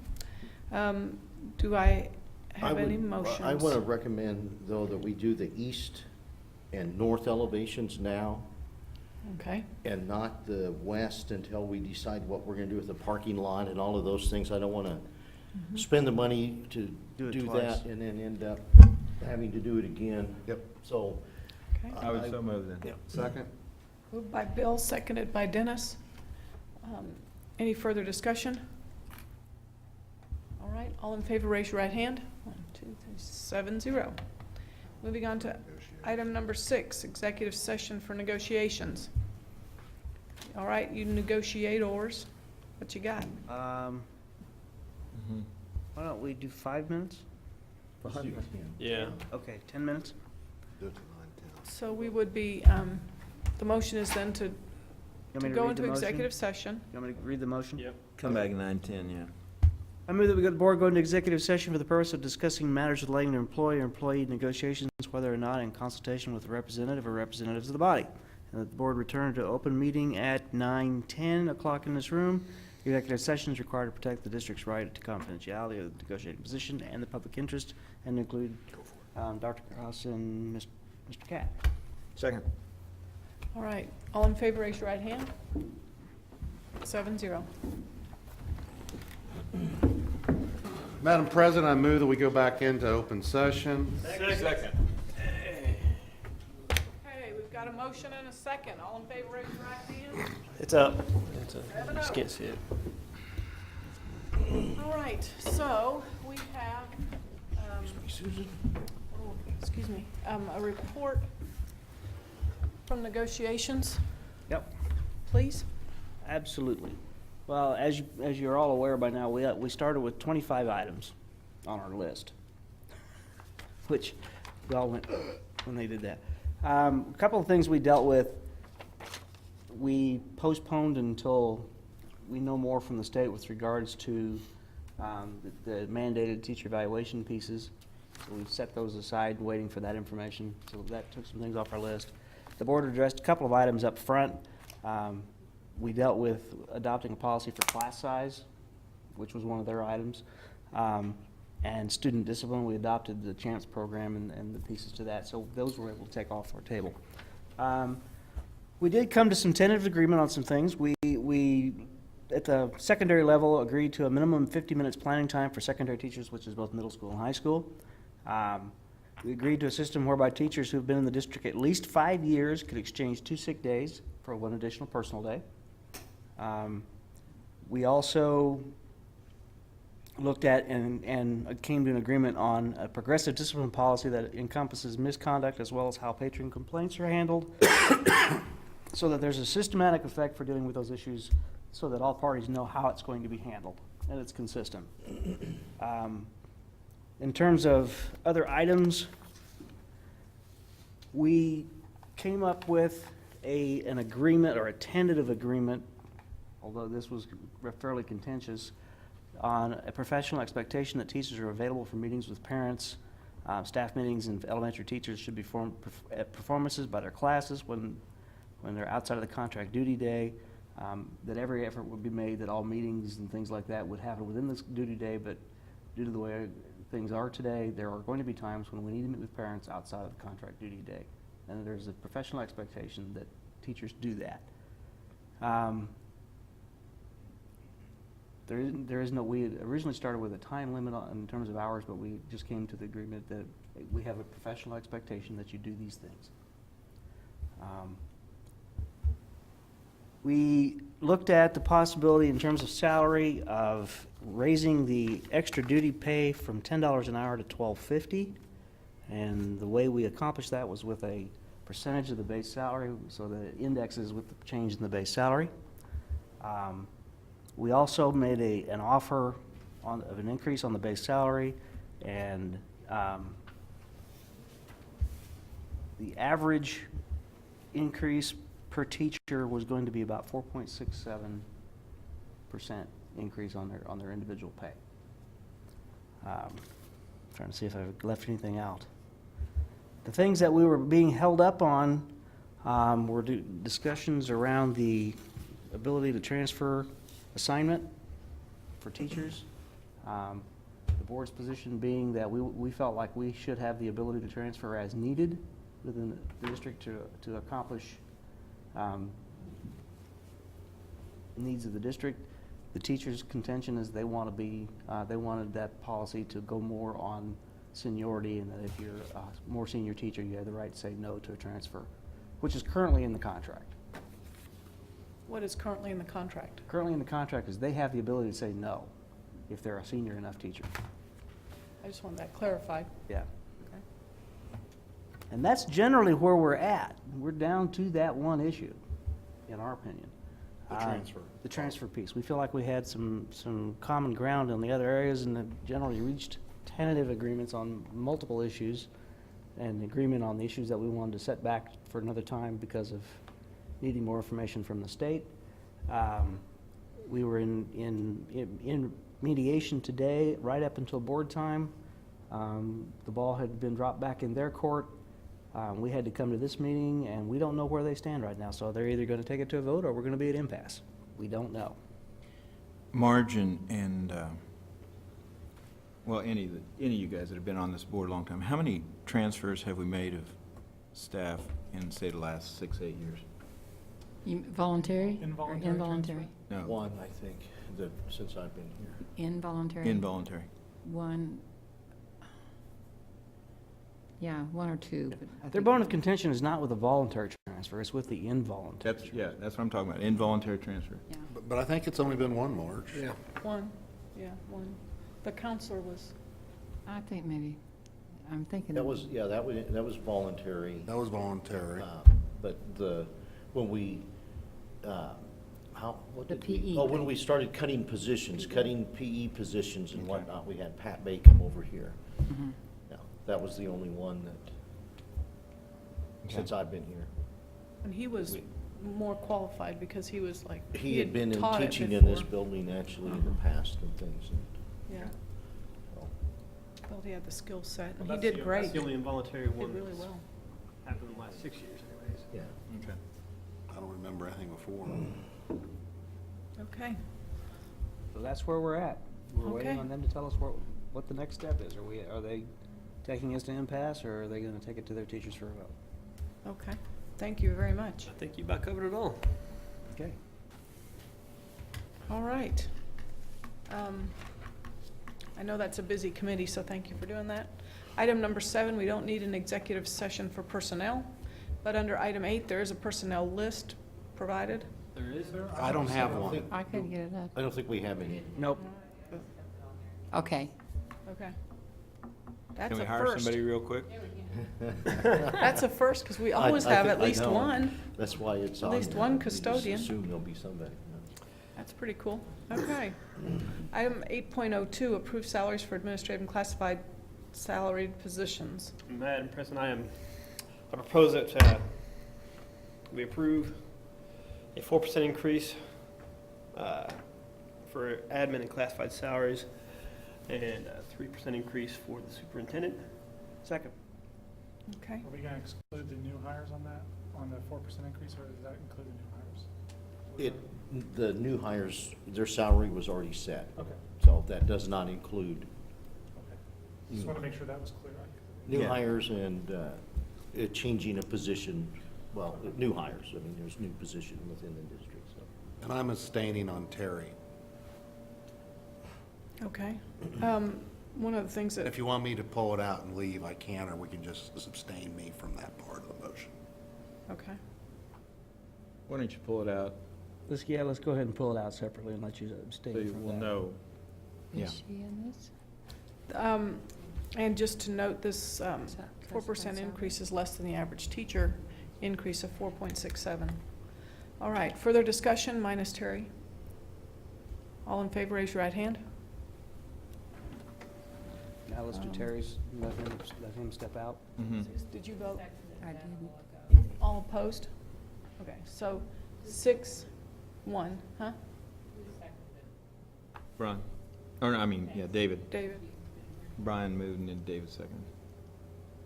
So 6-1. Now, Madam Terry. President, I move that we do the same 4% increase for Terry George. Second. okay, moved by David, seconded by Brian. Discussion? Yeah, I think we should talk about this one quite a bit. Oh, wait, no, he's still there. Yeah. Okay, all, That matter to me. yeah, all in favor, raise your right hand. Opposed, same sign. 5-1, with one out of the room, whatever you call that. One abstaining. Announcements. Oh, and before we leave that subject, I do want it noted that we are in a interesting time in this state, and that we have the potential for really getting in trouble financially. So we're sticking our neck out to make sure people get their raises and. Us and every other district. in the district. state. Absolutely, every business right now. I think it really shows the appreciation, and everybody understands how hard everybody's working, and I For sure, personally for sure. thank you for that, and I think the staff the same. If we get that far, and more than deserving teachers to for that. So. Well, we try to put the money back into the education that touches the kids. Then Dean has presented us a schedule, and he's gone to the trouble of making it color-coded, just like our data, red, white, and blue, or green, That's yellow, and right. red. I don't know. It didn't work on the city meeting that was last week that I had down for this week. But other than that, District Advisory Committee tomorrow morning at 6:30. I don't know, David, my. if you're going to make it, but we're going to have breakfast anyway. Tomorrow, CAC curriculum, I think that's you, That's Susan. me. If you Oh. could make it at 4 o'clock 4 tomorrow o'clock, here oh in my. the board office. I'm going to meet with the representative, the KLN representative from Lawrence on Wednesday, late afternoon, 4:15, 4:30 or something, and just kind of get to know her before they come. She's the one in charge of the site visit on Monday and Tuesday. So I'm looking forward to seeing what her expectations are and those things. Franklin County Development Council meeting, Brian's going to represent us there on the 27th. And needs assessment October 1st, October 2nd. Almost all of the interviews will take place in this building. Obviously, the kids will be over there, and maybe a few teachers will take place over there if they need to. October 4th, the regional summit in KASB Summit in Topeka. We'll have good representation of the board there. I think it's usually a very good event. Last year, I was really pleased. They had a lot of good information, and I imagine there'll be a lot of talk about the new taxes, and I hope they have this gentleman that talked to us or someone else to talk about the ramifications of that. October 8th, next board meeting, PDC meeting on October 10th. And then, like I said, candidates forum on October 16th. Please submit your questions now. There you go. I want to know why they can't fix the finances. The heck is Brown back thinking? What the heck is Brown back thinking? All right, do I have a motion to adjourn? So moved. Moved by Second. Bill, seconded by Brian, all in favor?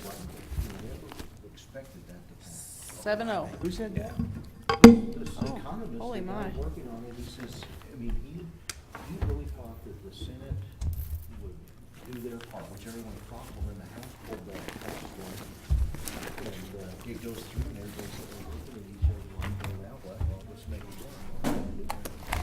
Well, it'll be a good learning experience. Scary.